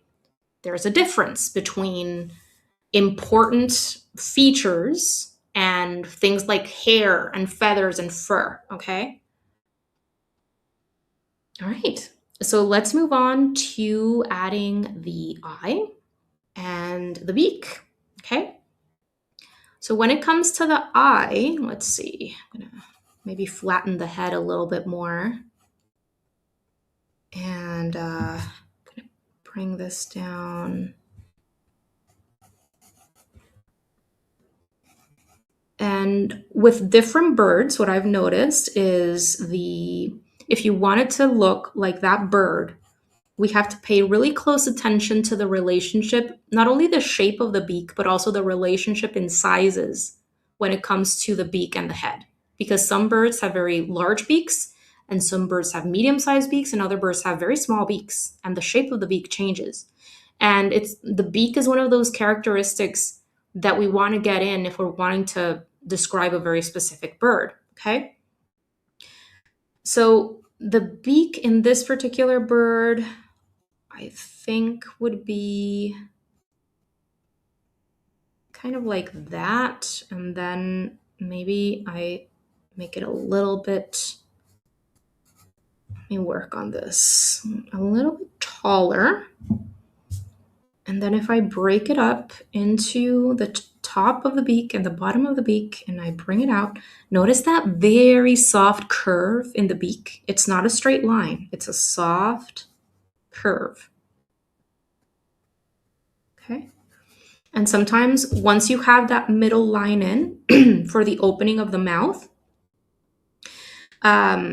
you have that landmark and you notice sometimes that the beak is a little bit too large or too small. So continue every single time you lay down a new line, a new mark, especially, or a shape, sorry, especially when it comes to something as important as the beak and the eye. Always bring it back to comparing distances from between edges of different parts, comparing sizes, comparing widths. And this is how you develop your visual measuring skills. I'm going to start adding in the eye, and you're going to notice that I start with straight lines. I'm not going in and trying to create a perfect little circle or oval or whatever. I am going to start this eye the same way that I would start my people portraits, with a simple eye shape created by bringing together a series of straight lines. And notice where the back of the beak ends in relation to the eye. Does it align with the edge of the eye? It kind of does, I think. Does it come past the edge of the eye? Where does the edge of the beak, the beak, the beak, where does the edge of the beak sit in relation with the edge of the eye? Compare. Continue comparing.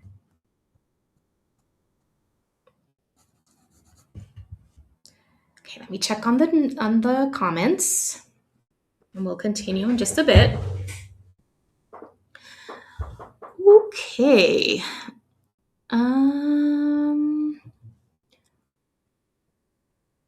That dark blue on in the palette, so pretty. Yes, it's beautiful. It's Prussian blue.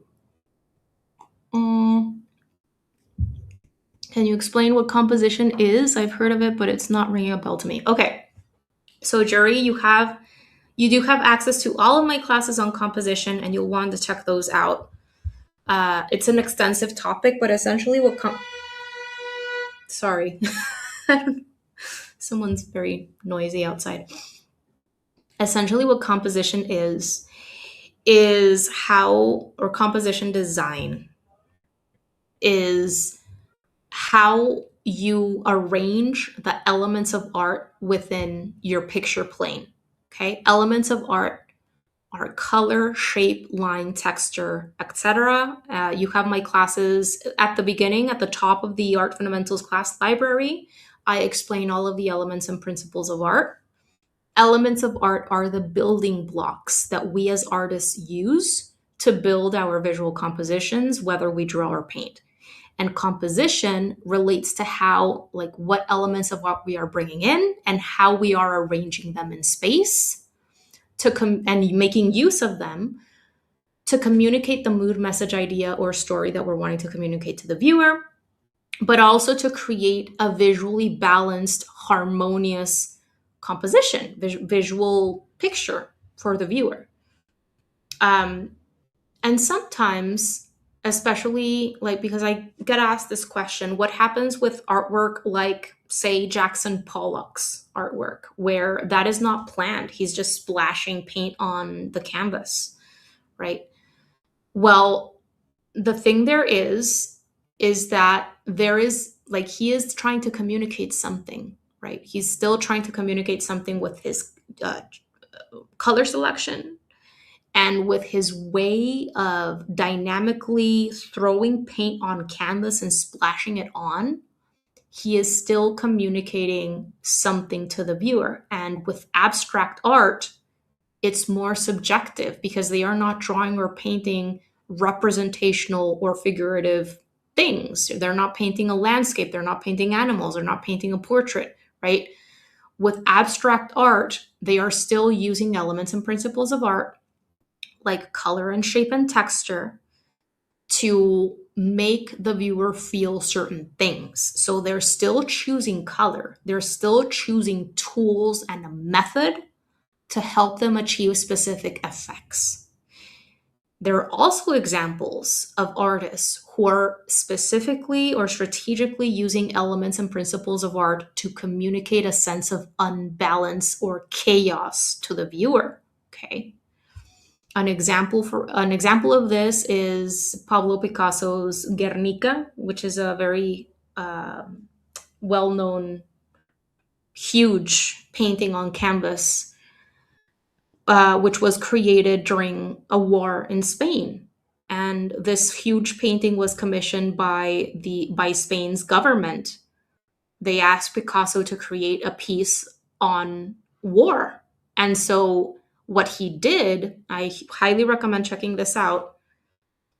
Like, seeing that piece, it's very impactful. It's black and white, it's grayscale, it doesn't have color to it, and there is no specific focal point either. It's a large combination of abstracted figures that are screaming, that are holding on to dead babies, pieces of animals, and it's created in a way that transmits a sense of unbalance and chaos because That is what the artist was trying to represent, right? The negative aspects that come along with the war. So that does not mean that he's not using elements and principles of art or his knowledge of focal points or whatever. He is, but that is what he's trying to communicate. So he's still using them in a strategic way, but he's just trying to lead to a sense of unbalance. So he's not trying to create, he's not using the rule of thirds or the golden ratio or all these things to create a balanced composition that leads to visual balance, because that's not what he's trying to create. But he still has an incredible understanding of elements and principles of art, and he's using them to communicate another message, if that makes sense. So all of this has to do with composition and composition design. And this is why it's so important to understand elements and principles of art. Southeast Texas, oh my goodness. Yeah, it's like living in a sauna. And I like so many combinations that I have difficulty just picking one. Yes, I understand, Colleen. I totally understand. Ooh, that's really a great exercise, Heather. Painting the same thing using different color palettes. I love that. Okay. So hopefully you guys are somewhere similar to me. I'm going to go ahead and continue. So before adding more detail into the eye and the beak, I'm going to continue breaking this up into sections because I'm still missing an important, hold on, I need to bring out my large photo again. I'm still missing like a few important details here. I see, for example, this section where there is a black shape or section, small black feather section. So I want to add that in where I see it so that I can remember that values change here, right? And then the legs and the feet, right? So when it comes to legs and feet, I would recommend just keeping it simple. Again, you don't want to call too much attention to the legs and feet. Sometimes as beginners, we tend to overly darken sections. But I want you to try to simplify the fingers into just basic shapes and lines as best as you can. We have 3 kind of fingers coming toward us and one back kind of grabbing the little branch that we can't really see. But notice the changes in lengths in those fingers and the claw or the nail itself. Is that the proper word? Claw? Talon? No, those are for eagles, right? Notice I'm just creating lines. That's essentially all I'm doing, but I am trying to understand like the structure of it as I am simplifying it, and how they are slightly different lengths. The finger in the middle is a little bit longer than the others, and I haven't added the nails, the claw or the nail. I haven't added it. I'm just trying to decipher the actual finger first, right? Keeping it just as simple shapes. And then for the little nail, really all I'm going to do is a line, okay? So for this one here, I do see a bit of a curve because of the position of the finger, right? So I just did a little curve. That's all I did. I'm not really trying to sketch it out super well or super detailed. And but the fingernail is important because, for example, in these fingers over here, you don't really see the curve because of how the fingers are positioned and our vantage point in relation with the bird. We don't really see the curve here, right? Whereas in this finger over here, we do because of how the leg is positioned differently. So we're seeing more of not completely, not a profile view, but we're seeing a little bit more of the side of the finger, and thus we see more of the curve. But really, we only see that curve in this one and a little bit in this one and this one. But in this, I was gonna say hand. It's not a hand, it's a foot. In this one over here, we don't see curves. Or maybe we see a little bit in this longer one. But what I'm trying to get at is don't force the curves if you don't see them, okay? Because over here, we just see a few straight lines, and that's all. Okay? And that's it. That's all I'm gonna do for the feet. I'm trying to notice as well, like we do see a little bit of the top part of the leg over here, which you want to get in. And then this belly area is overlapping over this part of the leg. And then this leg is coming forward, right? Great. From here, all I'm missing is a little bit more detail, perhaps in the eye and the beak, and then giving everything one last check before we start shading things in, okay? So in the eye, what's very important is to keep some highlights. That is always super important, whether you are drawing animals or human beings. You want to keep some highlights in the eyes because they are what bring the eye to life. They are what make the eye feel round and moist and believable. So you always want to bring in one or two highlights. They don't have to be exactly the same shape you see in the reference photo. Sometimes, honestly, with animals, when I'm painting animals, it's very helpful to have an extra reference photo to complement my main one, because sometimes what happens with animals is that you cannot clearly see the eye in your more important reference photo, and or the animal has very dark eyes where you can't see the change between the pupil and the iris, and then you just copy it as you see it and you end up with an eye that looks like a alien eye or something like that, because you have no changes between iris and pupil. And it happens very often when we are photographing dogs or horses or animals like that, where especially when you have a very dark eye, I would recommend using an extra reference photo alongside your main one so that you can understand what that eye looks like for that specific animal. And if you don't see value changes or highlights in your main photo, bring in your artistic license and add them in.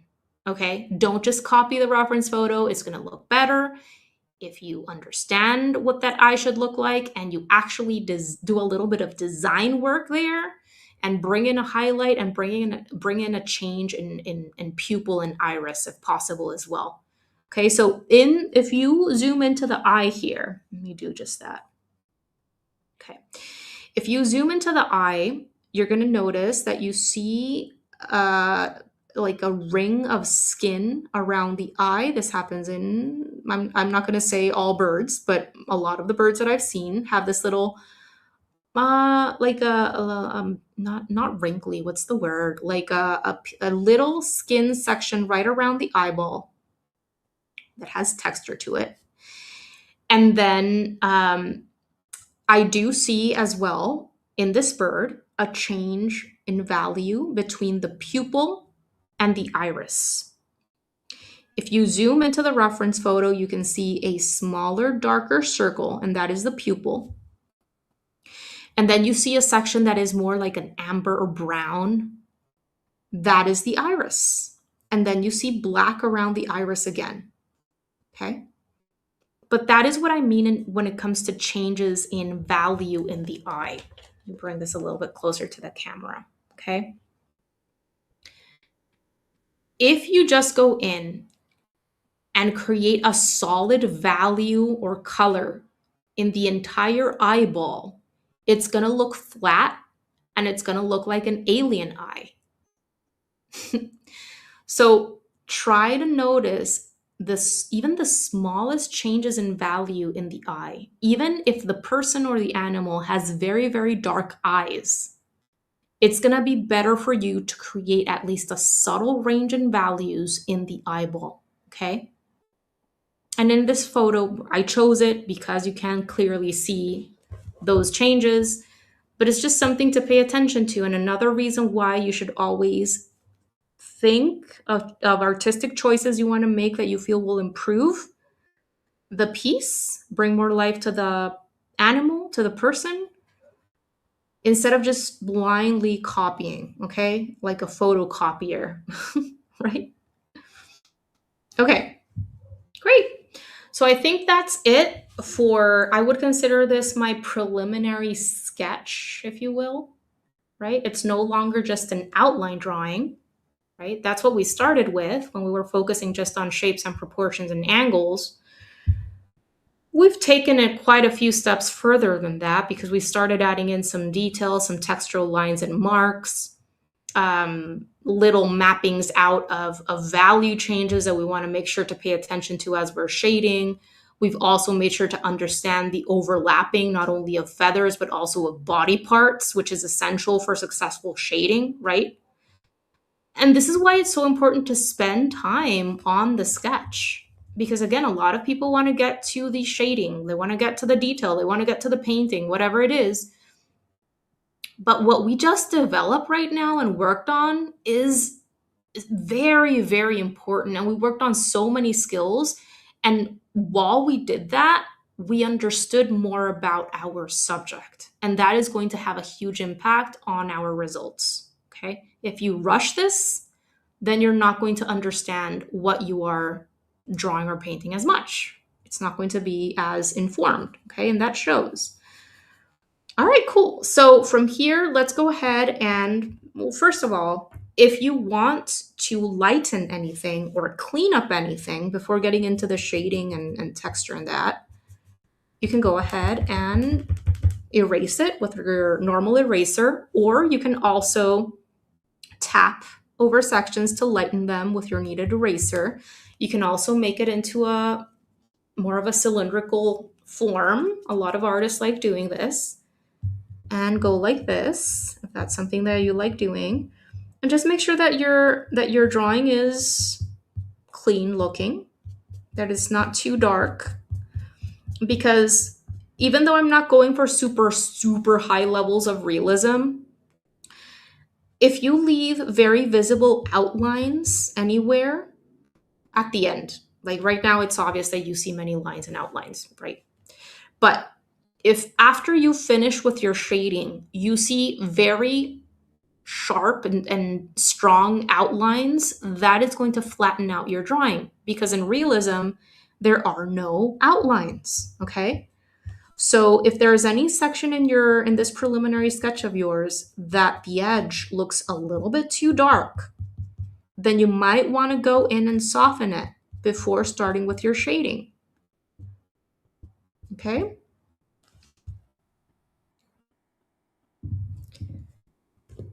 I'm going to show you my kind of, I would say it's quick. I don't really like bringing in blending stumps. I do have some tutorials on blending stumps and more kind of realistic shading. Even on YouTube, I have a few. I think in one I'm shading an apple. Oh no, actually that one is, no, I've done a few on apples. And one of them I'm using more of my shading technique that I like, that is a little bit looser. And in another one, I am shading it in a more realistic way that is super smooth and blended out. And I think that one is on Patreon. But with me, as I said, yes, I like achieving higher levels of realism, but I like a little bit more of a sketchier outcome. Okay, so I'm going to show you my quicker shading process that allows me to create depth and a three-dimensional structure, right? Where I don't bring in blending stumps and stuff like that, because honestly, I don't enjoy it. I don't enjoy bringing in blending stumps. I do push myself to complete more polished like shading with blending stumps from time to time, because it helps me stay, what's the word, sharp. It keeps my fine motor skills sharp, but it's not something I enjoy for in terms of day-to-day drawing kind of situation. Okay, so let's start with the shading. And for this, I'm going to change the photo to this one right here. And it's what I would recommend doing, okay? Especially if you're working on a graphite drawing or if you're working on a monochromatic grayscale kind of study in watercolor or whatever painting medium you enjoy, which is so powerful. And I also have videos on that. Um, Observe your photo in grayscale, like the one I'm showing right now, because this is exactly what's going to help you observe tonal or value relationships, which is ultimately what leads to realism. Okay? What I mean by this is, remember, value or tone, they are terms that refer to the same thing. It's the changes, or sorry, the degree of lightness to darkness of any given color is what value or tone refers to. And it's ultimately value or tone that help you create realism and not so much color correctness. And this is something that is going to like take your art to another level once this clicks. Okay? Because you can change color slightly, okay? But if you respect and you understand and you replicate those tonal relationships that you see, you're going to arrive at believable results, especially if you're stemming from a solid outline sketch. Okay, let me see if I have any comments before starting with the shading. Anna, you're so welcome. Mm, mm.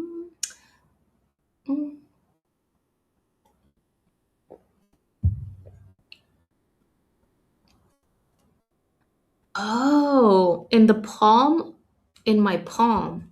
Your birds are this small, huh? Um,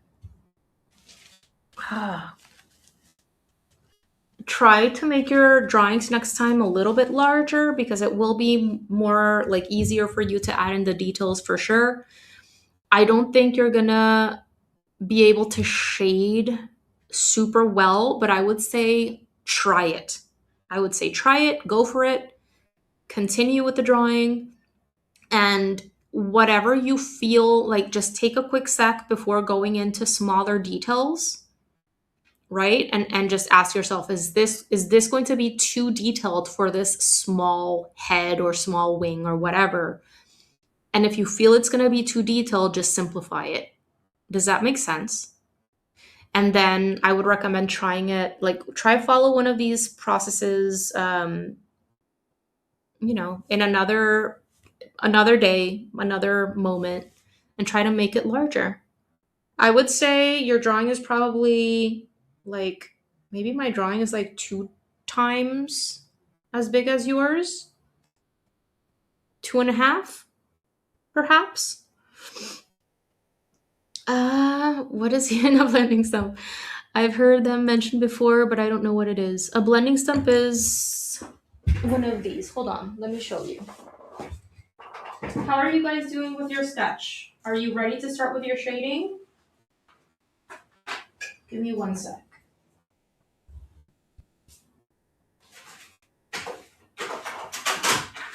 Oh, here's one.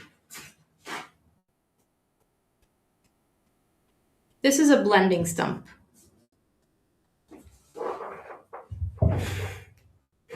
And they do have a learning curve because what happens is that as you are blending, graphite starts collecting on the tip, and then all of a sudden you overly darken an area or things start becoming pretty muddy. Or another thing that I see happening, or that happened to me a lot in the beginning, is that you leave a lot of marks and lines as you're doing your blending with your blending stump. But when it comes to artists that use graphite or even charcoal or stuff like that in a more realistic, hyper realistic, I would say, way, you're going to see them use blending stumps and things like that, uh, because they're going for very, very smooth shading. So I like my work to be a little bit more textured. And sometimes, for example, I do have tutorials on drawing hair. I do bring in sometimes a paper towel and I just like wrap it around my fingers And once I have enough graphite on my paper, I do sometimes, whenever I need to like create a tone in a large area, I do sometimes bring in a paper towel and do some gentle, a lot of times I do circle motions to kind of cover an area faster. So I do that. But aside from that, personally, I don't enjoy blending stumps very much. That's just my taste. So you know. Okay, let's see. I made some birds and kept three. The smallest ones look a lot better. Okay, but maybe I should have fixed the bigger one up. Well, first of all, congratulations for doing seven birds. That's amazing. I'm so happy to hear that, and I'm glad that you noticed an improvement as you continue drawing the birds. That's incredible. And yeah, I mean, what can I tell you? Keep the smallest ones if those are the ones that you like best. Just as I said, just try to push forward with us a little bit further. And if you notice that things become a little bit too uncomfortable because the bird is too small, you can stop. Does that make sense? I'm super happy with mine as I've been refining a little by little. Awesome. My bird has definitely come a long ways. We started. Awesome, Anna. That's amazing. Okay, so let's do this. All right. So this is my same pencil that I have been drawing with all along. It's still my B pencil. And I'm going to start my shading with this one. And I'm going to move gradually. Maybe I'm not even going to bring all of these in. I'm going to go with a 2B and then I'll go with an 8B, okay, at the end. I'm just going to keep these right here by my side. But we're going to make our way from lights to darks, okay? So what I'm going to do with my B pencil is I'm going to start creating just a layer of graphite. And this is quite light, okay? I'm not exerting any pressure at all. I'm just trying to create a light value pretty much wherever I see, where pretty much everywhere, unless I see a very, very light value in the reference. So for example, what I mean is notice the top of the beak. Notice how there is a highlight in that area. There is also a highlight in the leg, right? Notice those very, very light areas. There's a highlight in the eye. There's a very, very light value in the back of the head, right? But aside from that, everywhere else, I'm going to cover with a light layer of graphite using this hardest pencil gray that I have been using all along, okay? This is going to give us a very light value to start with, kind of a light tone all throughout, except for the highlight sections where I want to leave free of graphite. And then we're going to be pushing areas more with more layering or with a different pencil grade, a softer one. Now, I would recommend making sure that don't exert any pressure. And if you don't have enough control, if you see like very, very, you can barely see the tone because it's so light. Okay, it's very, very light. Let's see if I can, maybe if I turn off, no, it's almost the same. I'm gonna leave my light off to see if you can see this a little bit better. But I'm just creating a very, very light tone on my paper with this same hardest pencil grade. It should be a very, very light gray, okay? Pretty much everywhere except for the top of the beak, the back of the head, and this leg over here, which is also catching more light, okay? Do it very lightly. And if you are filling in an area, which you can also use the overhand grip and the side of the tip of the pencil to fill in areas faster.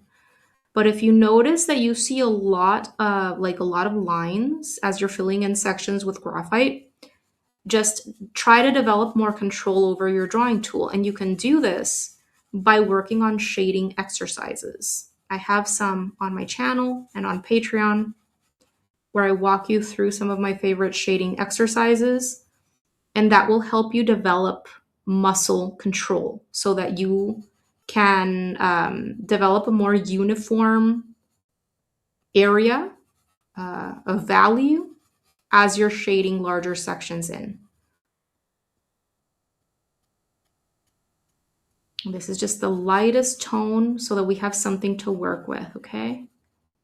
And I'm also going to shade in the branch, and these fingers are also a bit of a darker value.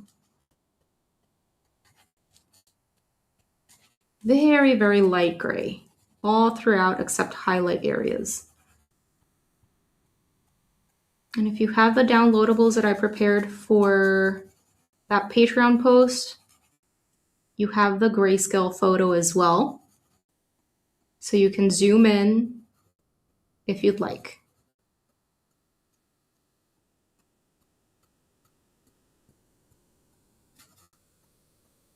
Okay, so my first layer is done. It's very, very light. Hopefully you can see that light gray all throughout, except for highlight areas, which I left the top of the head very, very light. See, I'm going in with my kneadable eraser. So if you accidentally went into these areas or you want to lighten another area where you see a lighter value in the reference photo, just go in and gently tap over it.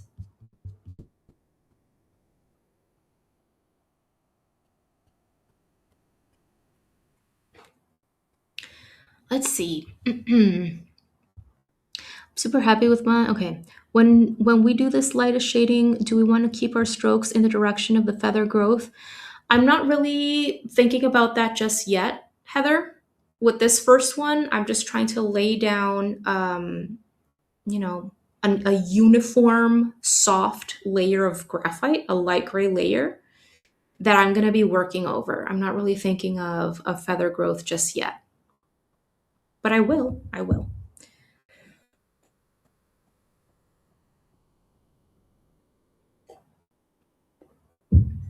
Okay. So now we're going to move on. And what I like doing before moving on to a softer pencil grade is doing one more layer with my same B pencil or HB or whatever it is that I was starting with, okay? I do one more layer with this one before moving on to a softer one. This way I can I can have a little bit more control and my transitions can look a little bit softer before going darker, because the softer the pencil grade, the darker the lines and marks it's going to create. And so if I just have a very, very light value and I go in with a softer pencil grade, I just want to make sure that those transitions don't look super stark and contrasting. And I'm just doing more layering in those darker areas that I want to make darker, okay?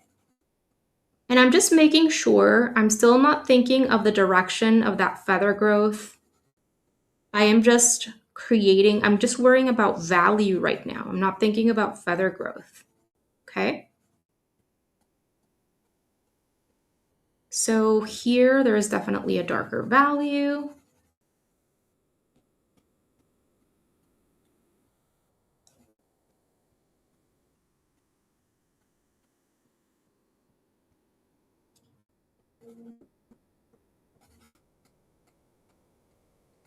Okay. And everywhere where you see a slightly darker value, simply do more layering there, okay? In the eye, I have a very dark pupil. You can darken the pupil. And then there's a very dark value around the pupil, but I want to leave my highlights free of graphite.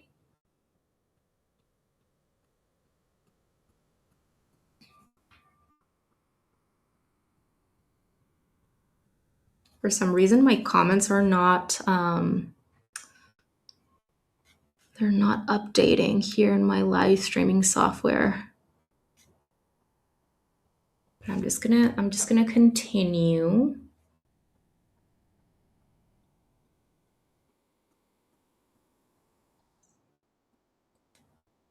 Okay, over here on YouTube, I can see the comments.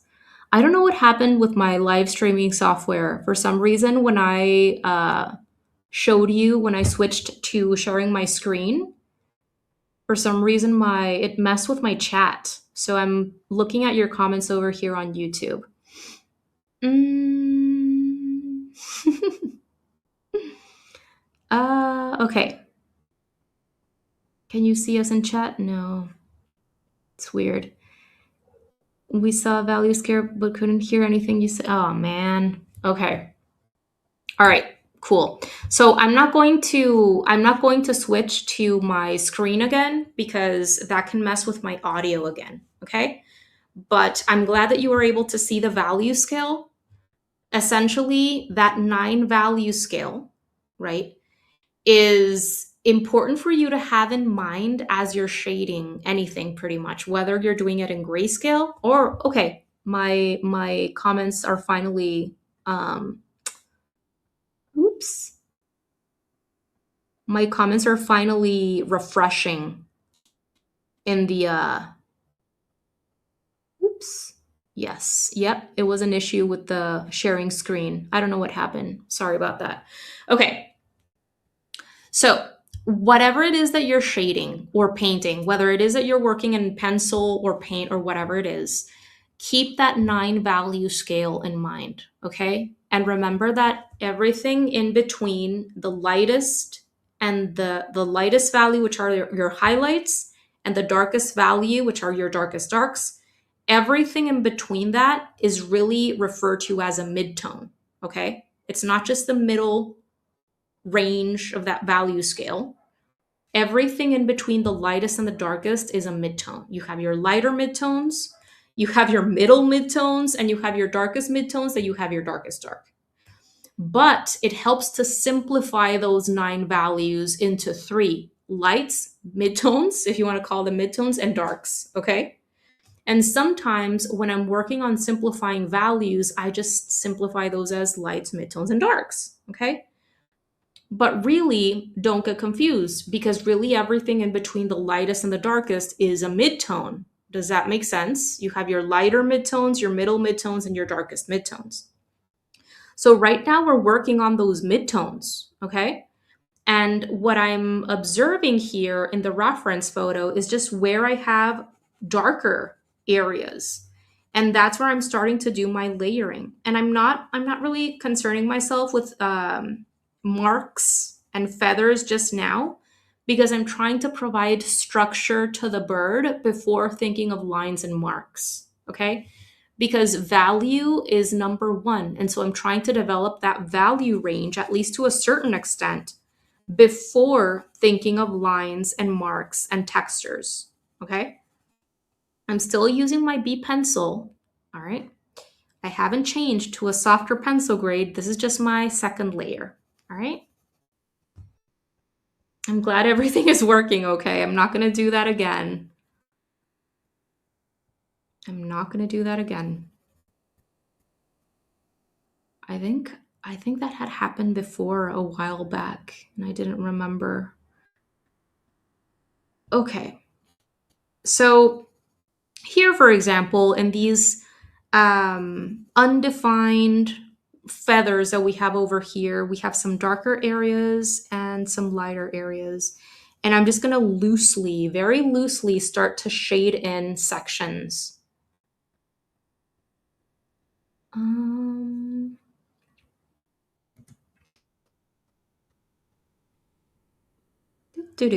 Okay.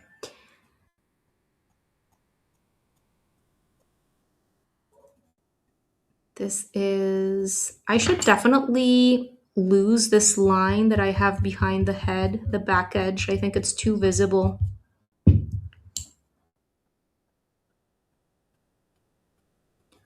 I am simply going in and darkening areas with soft strokes,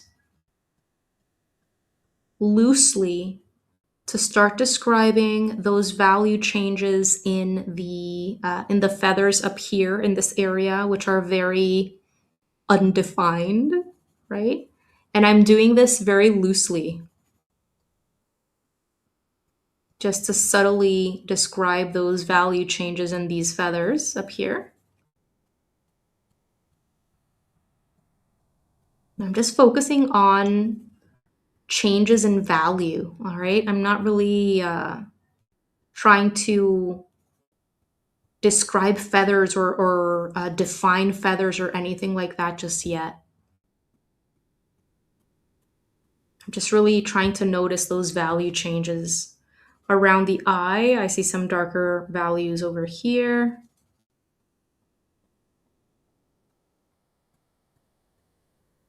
Darker value behind the eye. I'm trying to continue using the side of the tip of my pencil to fill in areas faster.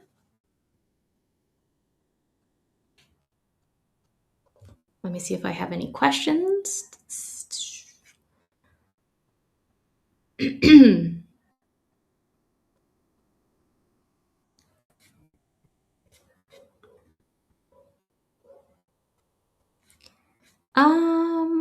I love doing shading. Glad you love it, Colleen.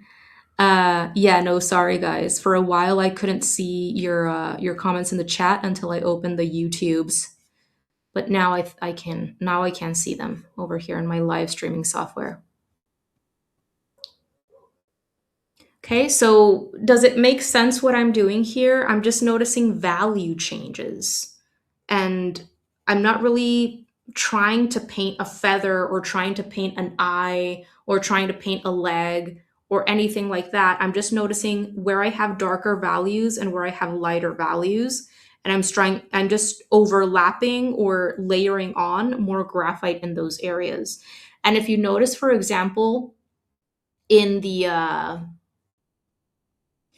in these feathers over here, the medium-sized ones, you have a lighter bottom edge, right?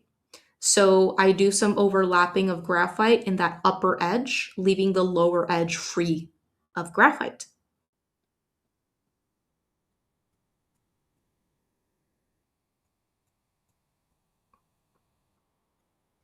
But this whole section over here was done very loosely because, again, I'm not trying to paint or draw individual feathers in that area. And these other feathers over here, they're more, there are not as many changes in value in these feathers over here.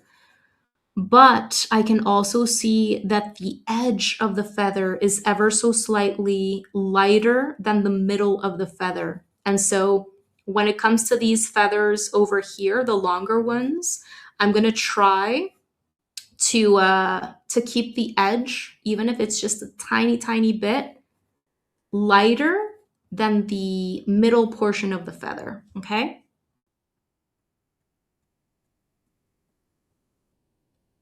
Over here. And then this part is a little bit darker.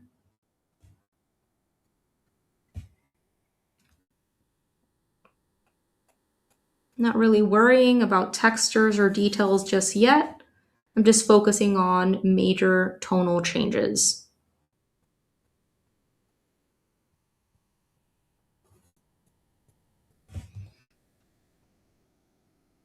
And maybe some shading along the bottom of the branch, providing some context to the bird.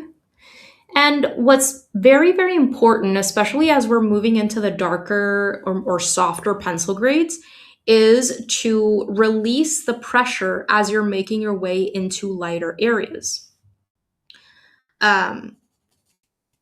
Because, I mean, sometimes you do want sharp changes between values, and other times you want soft transitions. There's always going to be a combination of lost edges and soft transitions. And sharper edges and kind of sharper steps between lighter and darker values. There's always going to be a combination, but it's very important as you're doing your shading, if you want a soft transition, that you release any pressure that you're exerting on your pencil as you're making your way into lighter areas. And if you're finding that difficult, I'm doing a little bit of tapping with my kneaded eraser. I had like a section with dark graphite there. Once again, if you're finding it difficult to control the pressure that you're exerting again, work on shading exercises, okay?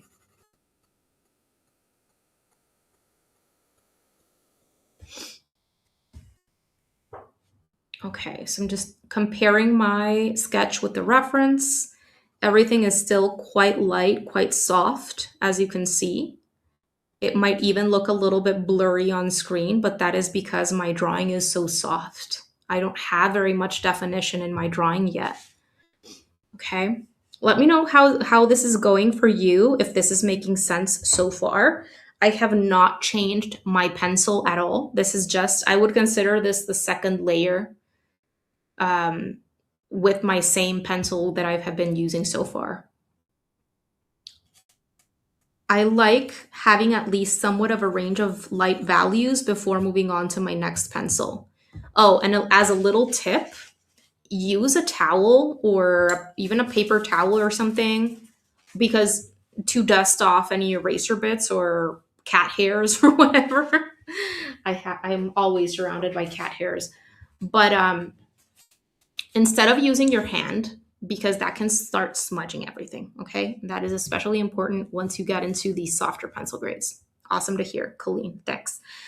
All right, awesome. So what's important here is that you've developed lightest areas, right? And you've started getting into those lighter midtones. Maybe you're already seeing a bit of a, the middle of the range values that we saw in that scale, right? But obviously we're not even close to the darkest values, because number one, we have a pretty hard pencil grade, which is only going to allow us to go so dark. And number two, we've been managed trying to keep everything soft right now. We're building gradually towards those darkest darks, right? So now we can move on to the next pencil grade, which is the 2B. And with this pencil grade, you could call this the medium grade that we're bringing into this process, right? With this pencil, we're only going to be developing more layering in those darker mid-tone areas. Remember that 9-value scale, right? We're getting into the darker areas. You're no longer covering up the lighter midtones, especially not values 1 to 3. You no longer want to do layering in those areas. Midtones and darkest darks, yes. Okay? So observing that reference photo and only layering on more graphite in those areas. At this point, you might want to start using directional strokes to start describing the direction of that feather growth. You can even start incorporating more little marks, textural marks, and things like that. But right now, with this, I'm adding a little bit more definition around the eye. Let me do a bit of a zoom into my photo. I want to see this better. Okay. So I want to add a little bit more definition around the eye. Be careful with your eye, because that is another thing. A lot of times you're going to want to create, or your brain, and automatically, if you're not paying attention, it's going to tell you to create a very perfect circle around the eye, or a very harsh outline around the eye. And that's not really what's happening. There's not a perfect ring around the eye, okay? And edges get lost.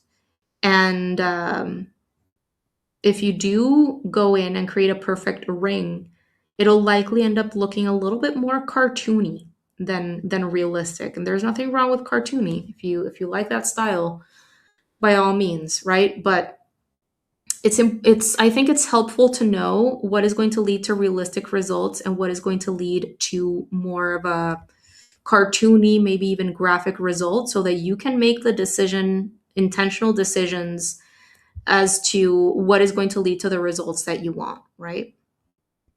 You can see how I've even started adding a little bit of texture around the eye,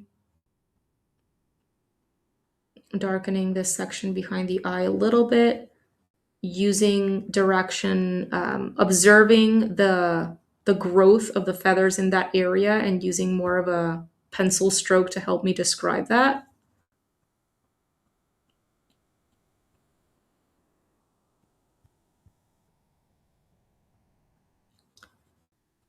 And just continuing with my layering. What needs to be darkened? Do layering in that area and release the pressure as you make your way into lighter value areas.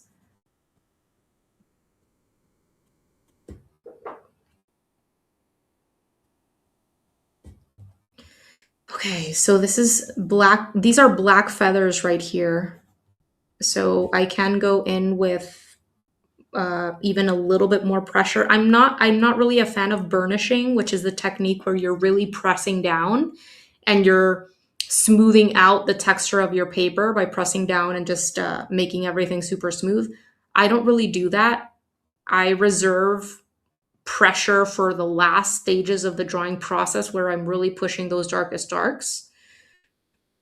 Because once you have burnished, once you have gotten rid of the tooth of the paper, the graphite or the material that you're applying is simply not going to be, the paper is not going to take it the same way once you've smoothed out that texture, okay?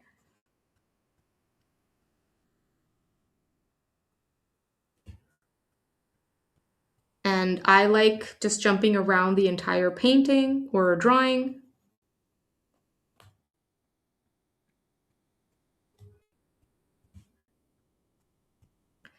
In these feathers right here, I'm gonna start using little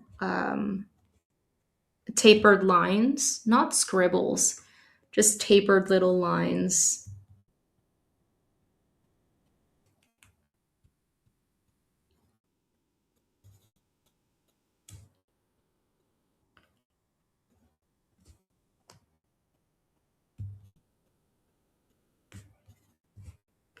What's most important here in this entire feather area at the top is to have a nice range of values and to make sure that your little textural strokes that you create are following the direction of the feathers there.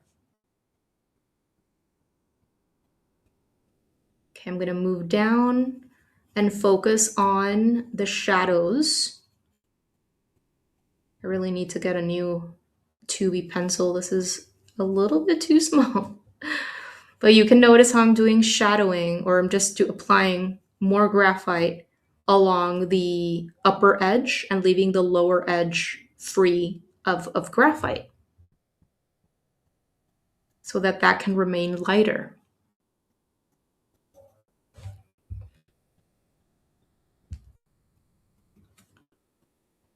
And same thing for these ones over here.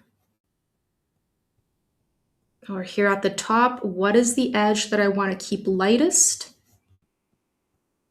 And what happens with feathers, the same thing happens when you are drawing or painting flowers and those petals in the flowers, is that what creates a distinction or definition or separation, whatever you want to call it, between the feathers is creating the shadow shape between them.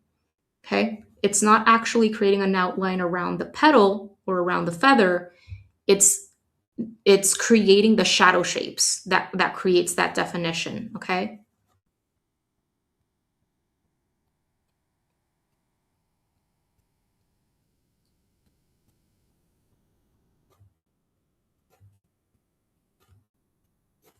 Okay, what about the tail? What is going on in the tail? So these are being overlapped by the feather. I'm being very loose with my shading, and I'm even starting to incorporate some looser lines, but you can see how everything is very soft still.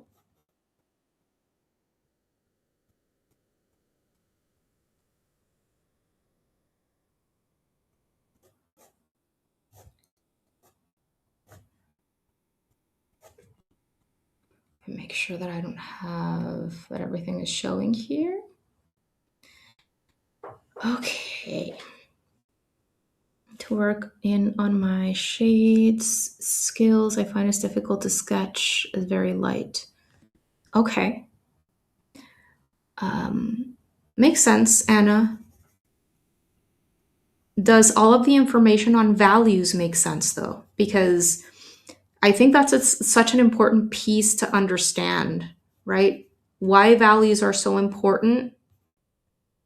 And also, I would say the lost edges versus sharp edges is also important to kind of understand.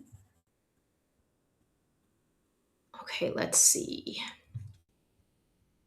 So you can see how as I've continued increasing that range of values, things are starting to look more and more realistic. So this goes to show how value is essential for depth and realism when we are working on a flat two-dimensional surface like paper or canvas, right? It's all about value.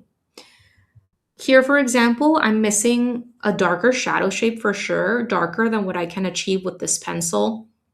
My two wings are merging a little bit too much. I need a shadow shape. Do you notice the darker shadow shape right here where there is overlapping between the two wings?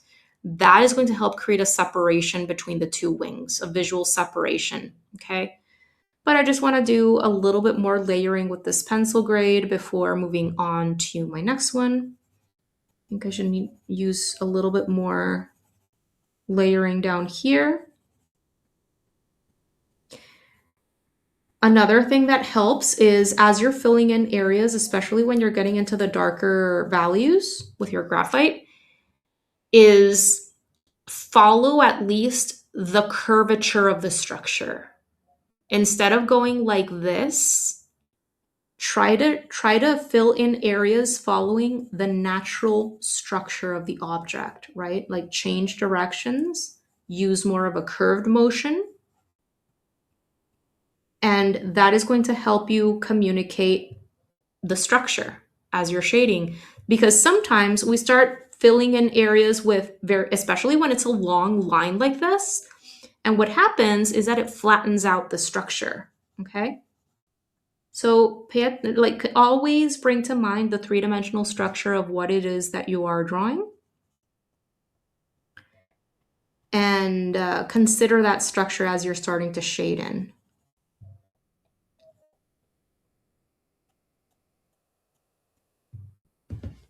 Great. Definitely need darker values in the feathers. I think these are too light.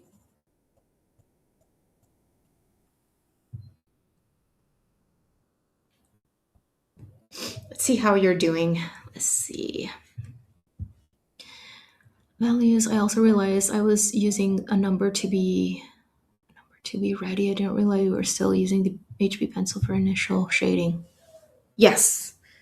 That's something that I like doing, Anna. Working on at least a couple of first layers with my hardest pencil grade, whichever it is that I am using, before moving on to the next pencil grade.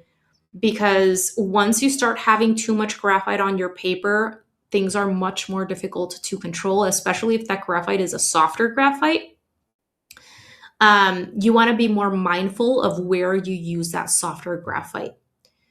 Whereas if you develop at least somewhat of a range of lighter values with your first pencil, which is the hardest pencil, you have a little bit more control before moving on to a softer pencil, right? Does that make sense? Once you have a lot of graphite and it's softer graphite, things can become very muddy very quickly. Okay, so I'm pretty happy with the range of values I've developed with my first two pencil grades. You can see how I have my lightest areas, similar to what I'm observing in the reference photo. Maybe I should shade in the bottom of the beak a little bit more. Okay, so I have lightest areas. I have lighter midtones. Remember those values from 2 to value 4, 5, I would consider a lighter midtone, right? 5 is getting into the middle midtones. And I have started creating some darker midtones. We're starting to get into values 6, 7, 8 even, okay? But you want to make sure that you have a nice value range before switching to a softer pencil grade. This is an 8B, so I'm getting really soft now. Let me have a sip of coffee. Okay, so now with my 8B, I want to make sure that I'm only applying this graphite in those very darkest areas, okay? So be very mindful. Let me grab my larger photo again. Okay, I'm going to start with the eye, darkening the pupil. And I also see a almost black looking, I have the iris, which is that brownish section that we see in the photo.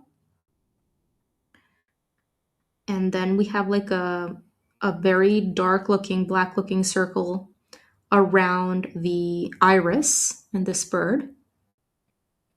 And then I can, these are more scribbling motions that I'm using to convey that texture, that skin around the eye, very loose little textural marks, making sure that they're loose and not patterns. And then I can darken this little section here around in the back of the eye. Little teeny tiny black feathers come down. And here, because we're essentially filling in very small areas, I don't really want to say filling in because we're not really doing that anymore. These are very small sections that we are darkening right now, and we have to be careful that we are using more, uh, how can I say this, pencil strokes that are following the direction of the feather growth at this point.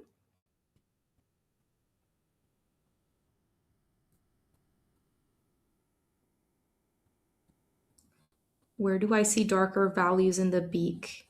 And by the way, if you need to go back to a harder pencil grade, maybe you're missing a midtone somewhere, by all means go back to another pencil grade. Okay, what's important here is that you are using a pencil that is suitable for the value that you're trying to create. So if I'm trying to develop a lighter midtone, I'm going to go back to my B or my 2B. I'm not going to create a lighter midtone with my 8B because that is probably going to darken that area too much, okay? So make sure that you're just switching between your pencils mindfully.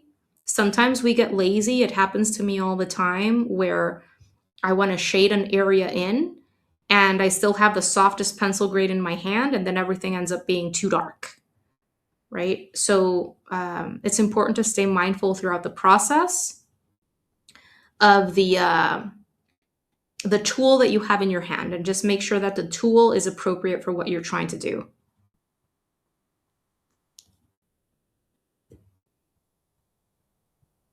Okay, I'm going to darken some sections here. These sections are going to be very loose. I am trying to pay attention to the feather growth in this area. Staying loose. You can even incorporate some little tapered marks in small feather areas if you want to enhance the texture a little bit more. But also remember that you don't have to fill in the entire body with textural lines and marks to convey a sense of texture, right? Sometimes it's best if you just use those textural lines and marks here and there. Choose specific sections where you want to add them. And I'm going to darken this area right here. I see a dark shadow shape in the photo. I'm going to kind of carve that out without pressing down too much. I'm not trying to burnish, but I really need that shadow shape to separate my two wings.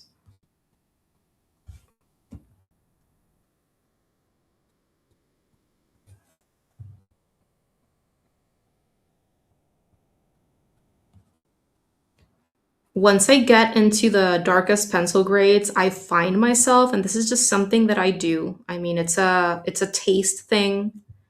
It's just my process, honestly. I mean, maybe you're more uh, perfectionistic in your work, or you're not as loose as I am.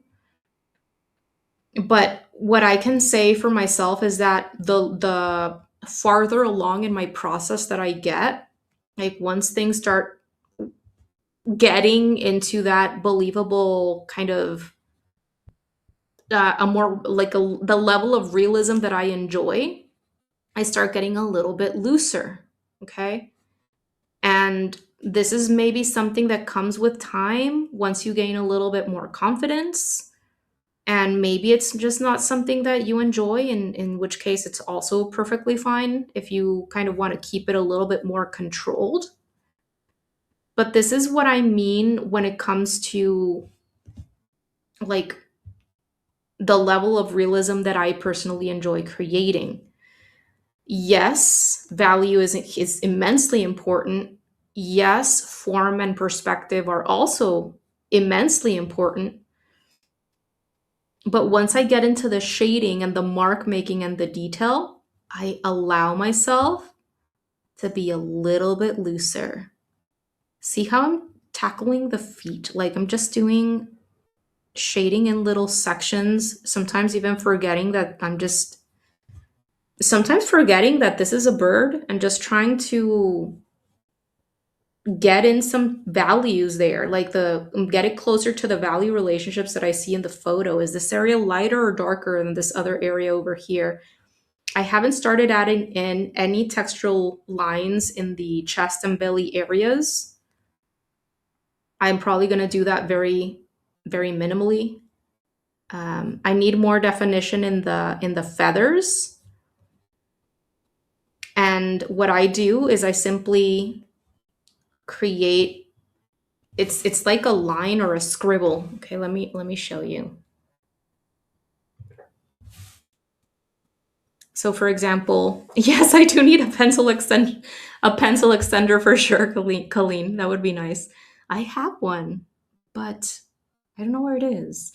Anyway, when I'm going for, like, let's just say I want to define my feathers a little bit more, if I'm doing it in a loose way, like this is honestly what I enjoy. Once I have a nice value range developed, right, throughout that area, and I understand how feathers are overlapping, what I do is I create like a scribble or almost like a line, kind of like this, right? Kind of like that. Sometimes even just along some sections of those edges, really trying to stay away from the look of outlines. I'm not going around the entire feather and doing this because that is not going to lead to believable results. Even just creating a little bit of definition along a little bit of those edges here and there, like a broken line like that, that in and of itself, where you want the shadow. Okay, you need to do it in the side, on the edge where you want the shadow, not the light edge. Okay, but just doing that loose mark along the edge is going to help create that definition in a way that looks expressive but still believable, because some of those edges end up looking like lost edges while you create darker sections that are going to help define things and separate those feathers a little bit more. Um, but again, it's about understanding, where's the shadow? Where did you start drawing the shadow? Go over that edge where you want the shadow, right? Because again, it's that shadow shape that creates the separation, right?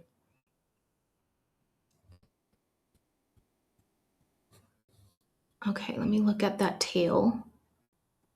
We're almost done here, you guys. So if you have any final questions, do let me know and I'd be happy to help out. But I am starting to get a little bit, definitely more expressive at this point. Um, by the way, We're not really working on any backgrounds right now. I need to go back to my 2B for this little foot because I need some lighter values before the darkest ones. Um, what was I going to say? If you need to go back to a previous pencil, go back to a previous pencil. I think I need as well some darker values in the tree trunk. As well, if you want to create any textures in the tree branch, it's not a tree trunk. If you want to create any textures in the branch, create some lines similar to, it's helpful to do texture studies, to be honest, like just working on sketching out textures, wood, grass, metal, things like that, in just little cubes in your sketchbook, because you learn so many techniques that you can then incorporate into fuller pieces. But just a few little textural lines and marks in the tree branch can really help create greater context for the bird. And what I like doing, oh, I remember what I was going to say. What I like doing with background elements or secondary elements like this tree branch is having a little bit more detail or tonal development in that central section nearest the subject, and then just less and less as the thing moves away toward the edges of the piece. That creates a very interesting effect, almost like a vignette effect. And now I can go into the trunk with my last pencil grade. What was I? Oh, yes, I remember what I was going to say. Very important. So we're not really creating a background right now because this is a study where we're focusing on the bird, but it is helpful to create a tone around the subject if you need to lose some edges, okay? And what I mean by that is, say, let me erase this. The value at the top of the bird's head is very, very light, right? I drew very, very dark in this area, so sorry about the marks there. What I was saying is the value that I have right here at the top of the bird's head is very light, right? It's very similar in value, or the same value as what I have over here outside of the bird, right? It's just my blank paper inside, my blank paper outside, and it's divided or separated by a line. That does not look very realistic because I'm able to see that line.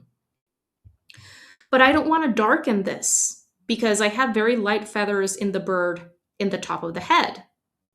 And if I do that, I can run the risk of flattening out the bird or just making it seem like the bird, the feathers here are darker feathers as opposed to yellow feathers or whatever the case may be. So what do I do in those cases? Simply add a bit of a tone outside of the subject instead of inside.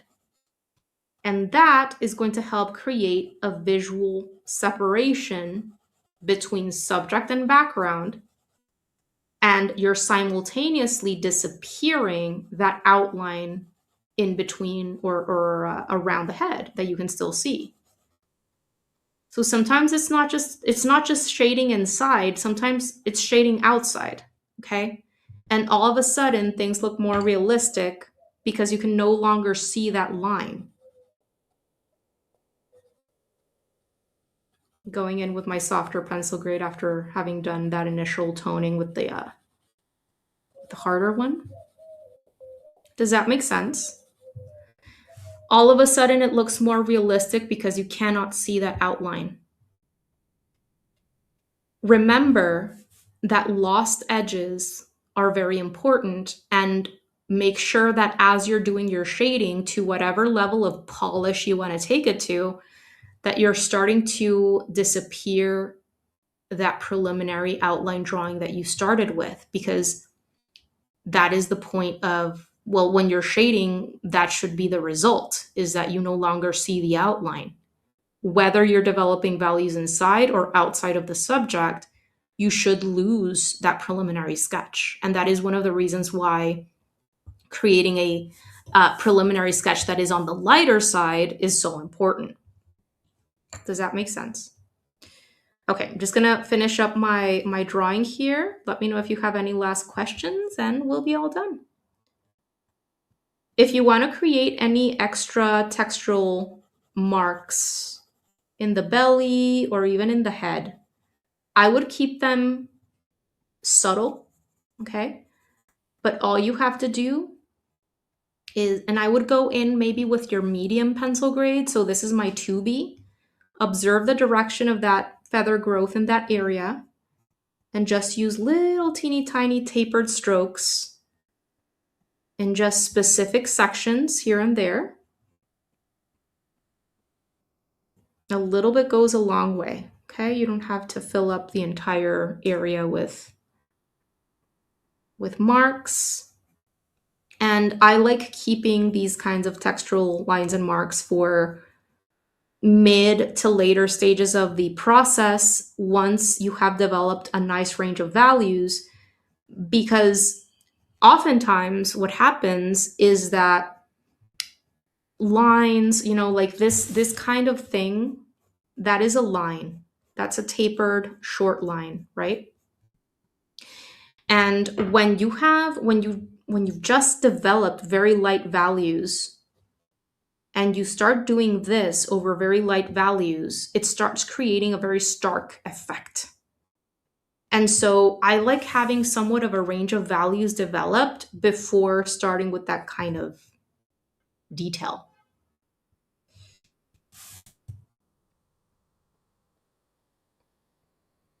You can take this shading to whatever level you like, whatever level you enjoy, whatever finish you enjoy. Um, Sometimes I get even more loose than this. But I hope that by going through this process, you are able to feel a little bit more confident, or go through the entire drawing process step by step, so that you're able to just feel a little bit more confident as you're building a drawing from scratch, and that you're also paying attention to what's most important: proportions, shapes, values. You can even add some textural lines in the legs and feet. I would recommend doing it with your 2B pencil, which is your whatever middle of the range pencil you chose. Just very, very light textural marks in the feet to convey some texture in the skin. Try to use curved motions, right? Because the fingers are more like cylindrical structures, and we don't want to flatten those out.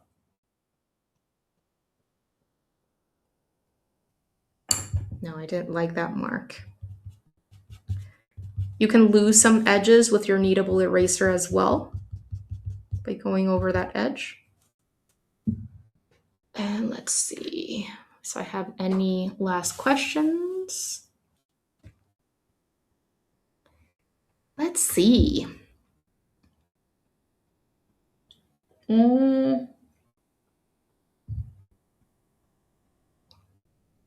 I enjoy shading so much when I'm warming up in my sketchbook.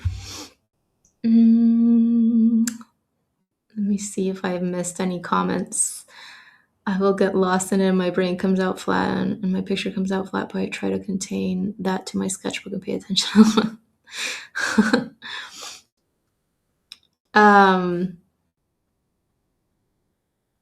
Oh, Colleen, thank you so much. Oh, that's so kind of you. I appreciate it so much, Colleen. I enjoy shading so much. Let's make sure that you're visualizing things as being 3D forms, Colleen, before you're doing your shading. I would recommend checking out, Colleen, the drawing mini course and going through the mini course, because the way that I structure the lessons in that mini course is, of course, after explaining the supplies and then the setup that I would recommend practicing with, I go over simplifying objects and subjects into a combination of basic flat shapes, and then how to turn that into three-dimensional forms. It's very important to make that transition between flat to 3D before starting to shade, because if you're still not acknowledging plane changes, right, which come along with three-dimensional forms, then you're not going to shade successfully, because three-dimensional forms, it's those plane changes that create value changes. Okay, like for example, in this bird, uh, this part of the belly right here, the chest and belly area, is darker than this part, because these planes are facing away from the light, and it's where the body is curving down and away. Those planes are starting to face away from the light, and so it's darker.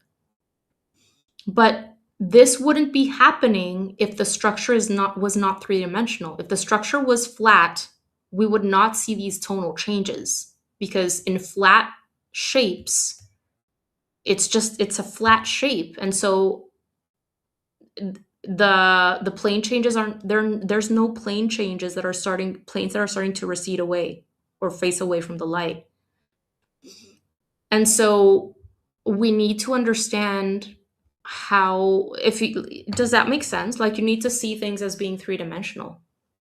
Otherwise, you're just going to shade, and your brain is not going to make like that it's not going to fully click why something is darker than this other. It's not going to, like, it's not really going to click why this area is lighter than this other area over here. You're just going to be copying what you see in the photo.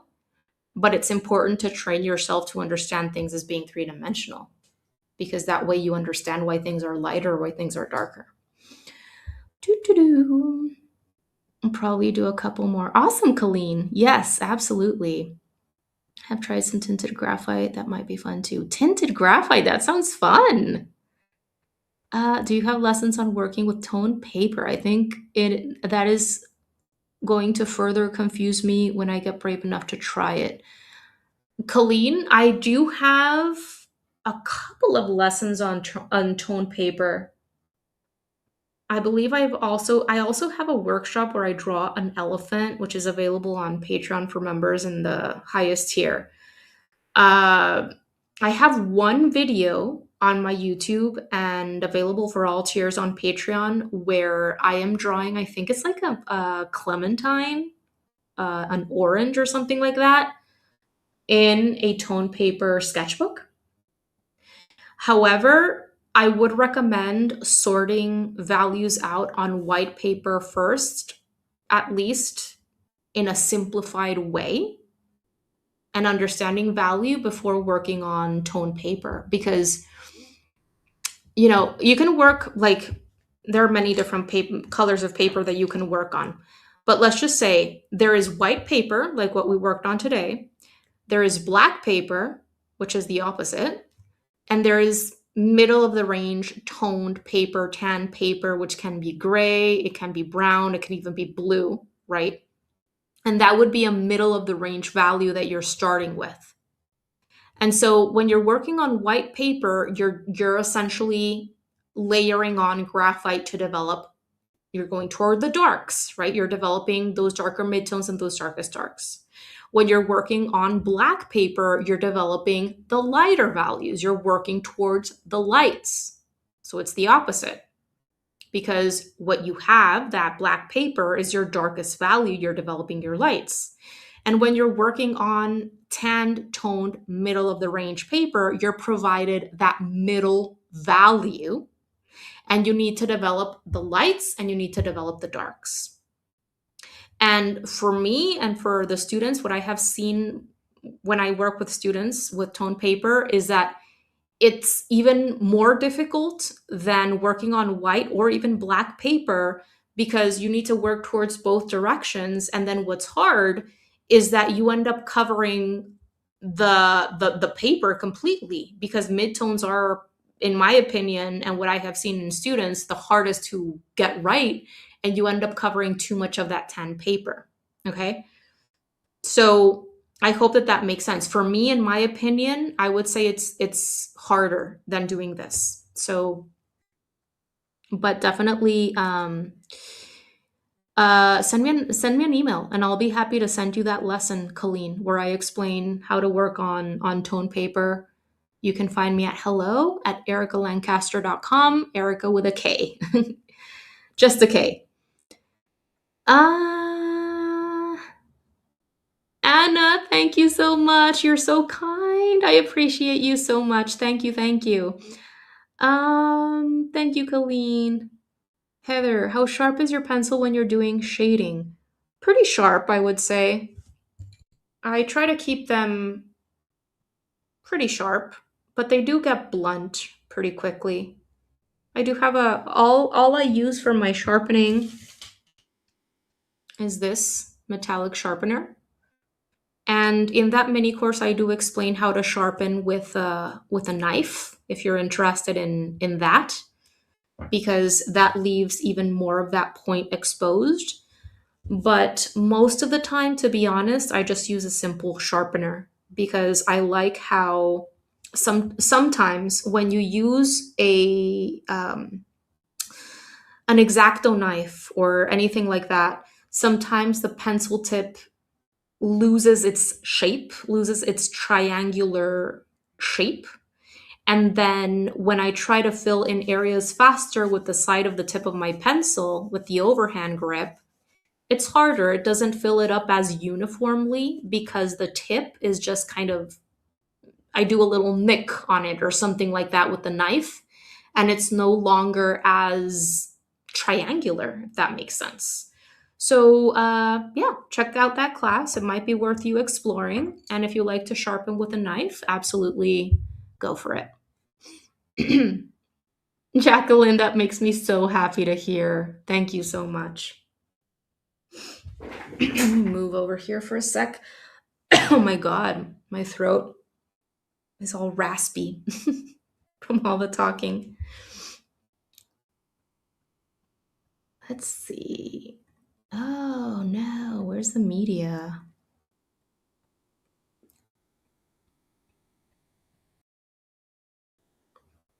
What?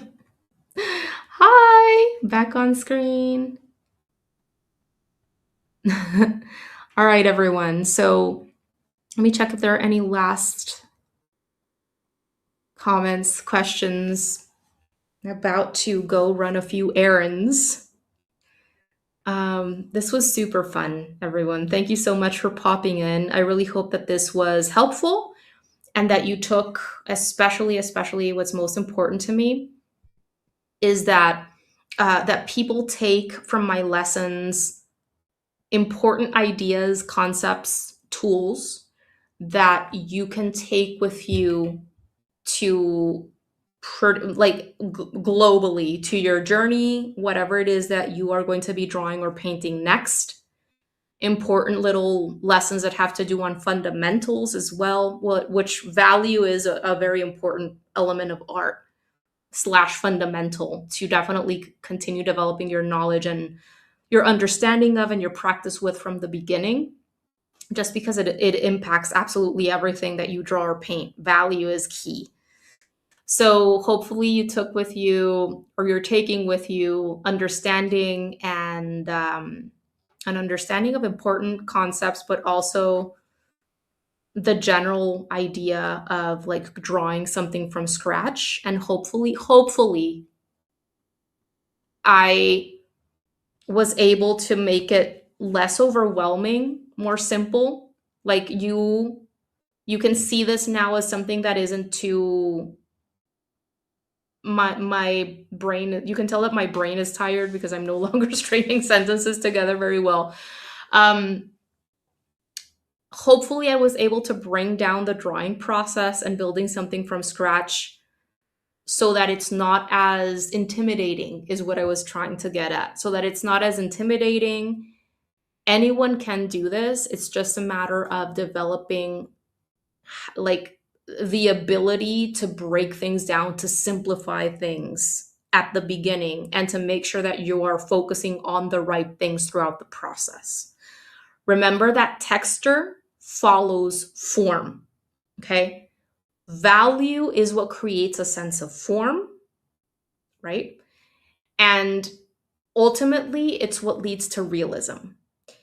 Texture, marks, and lines, in my opinion, should be added in a subtle way, and you, as the artist, should make choices as to how much to add because oftentimes less is more.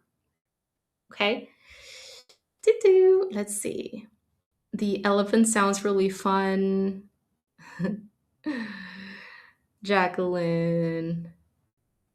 Yes, that's exactly right. Shading is like sculpting, indeed. And if you approach your shading as if you're sculpting something, you'll be much more successful because when you're creating a sculpture, it's a three-dimensional structure that you're adding or you're removing to create those plane changes, right? And it's the same thing when you are shading for sure. It has to do with those plane changes and acknowledging things as being three-dimensional. Let's see. Um, yes, I think I would really need to practice before putting pencil to tone paper. Also, I'll make sure to create some tutorials. I'll write it down in my upcoming tutorial list because I definitely do have sketchbooks, tone paper sketchbooks, and I've been meaning to get to them more this year. And I just haven't had the time. But if I have it in my tutorial list, it's a lot more likely that I'll get to it. Also, practicing on cheaper paper first. Yes, I totally agree. Practicing on cheaper paper, cheaper sketchbooks. Yes, I really believe in having cheaper materials in my studio so that I'm not too precious about what I'm creating. Yes, absolutely, Colleen. Feel free to reach out whenever you'd like via email. I'm always happy to help. Colleen, I'm so happy that you enjoyed it, really. This recording is going to be available indefinitely for anyone who wants to rewatch. I will make sure to remove that section where I lost audio for some strange reason. So I will remove that. But for sure it'll be available. Having trouble with the 8B pencil, probably because it's super smudgy, right, Jacqueline? So there is less control with once you have that graphite on your paper, everything can start smudging very easily, can start darkening very easily. So yeah, I mean, you'd be surprised how much control and fine motor skill you're able to develop doing simple shading exercises and practicing filling in sections with a uniform layer of graphite and doing like gradual transitions, dark to light. Simple drills like that on a large newsprint sheet of paper or a sheet of paper in your sketchbook, things like that are an excellent way to continue developing your control over your pencil. For sure. Yes, I need a microwave right now, but it's so warm here that probably drinking hot. There's very little coffee left in my cup, but if I had hot coffee, it would make me sweat so much. I'm so happy you enjoyed it, Colleen.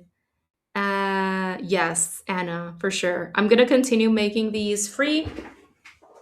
I don't know for how long, but definitely for the rest of this year. And again, Patreon members in the $6 and $15 tiers are the ones who basically I send out a poll via a Patreon post in the beginning of the week that I'm going to be doing the live session in. And they are the ones who choose the topic. And as I said, I do 1 month a drawing lesson, the other month a watercolor lesson. Then I alternate right? So that we can make sure that we're continuing to develop both our sketching and our painting skills. I feel it's very important. And a lot of watercolor artists kind of leave out the sketching because I don't know why, many reasons. Um, but anyway, so yeah, absolutely. And I think that's going to be it for me, you guys. I want to thank all of you guys for joining us today. This was super fun. Thank you so much. You are amazing. And I can't wait to continue getting to know you more, continuing to support you guys as you move forward in your journey, and also connecting with you guys more. Honestly, I for almost my entire life, I haven't had very many art friends where I live, and it's one of the reasons why I went online and why I created my community on Patreon. And honestly, I couldn't be happier with the people that I've been able to connect with during my online a time online, which I wasn't online for a very long time when I was working those regular jobs.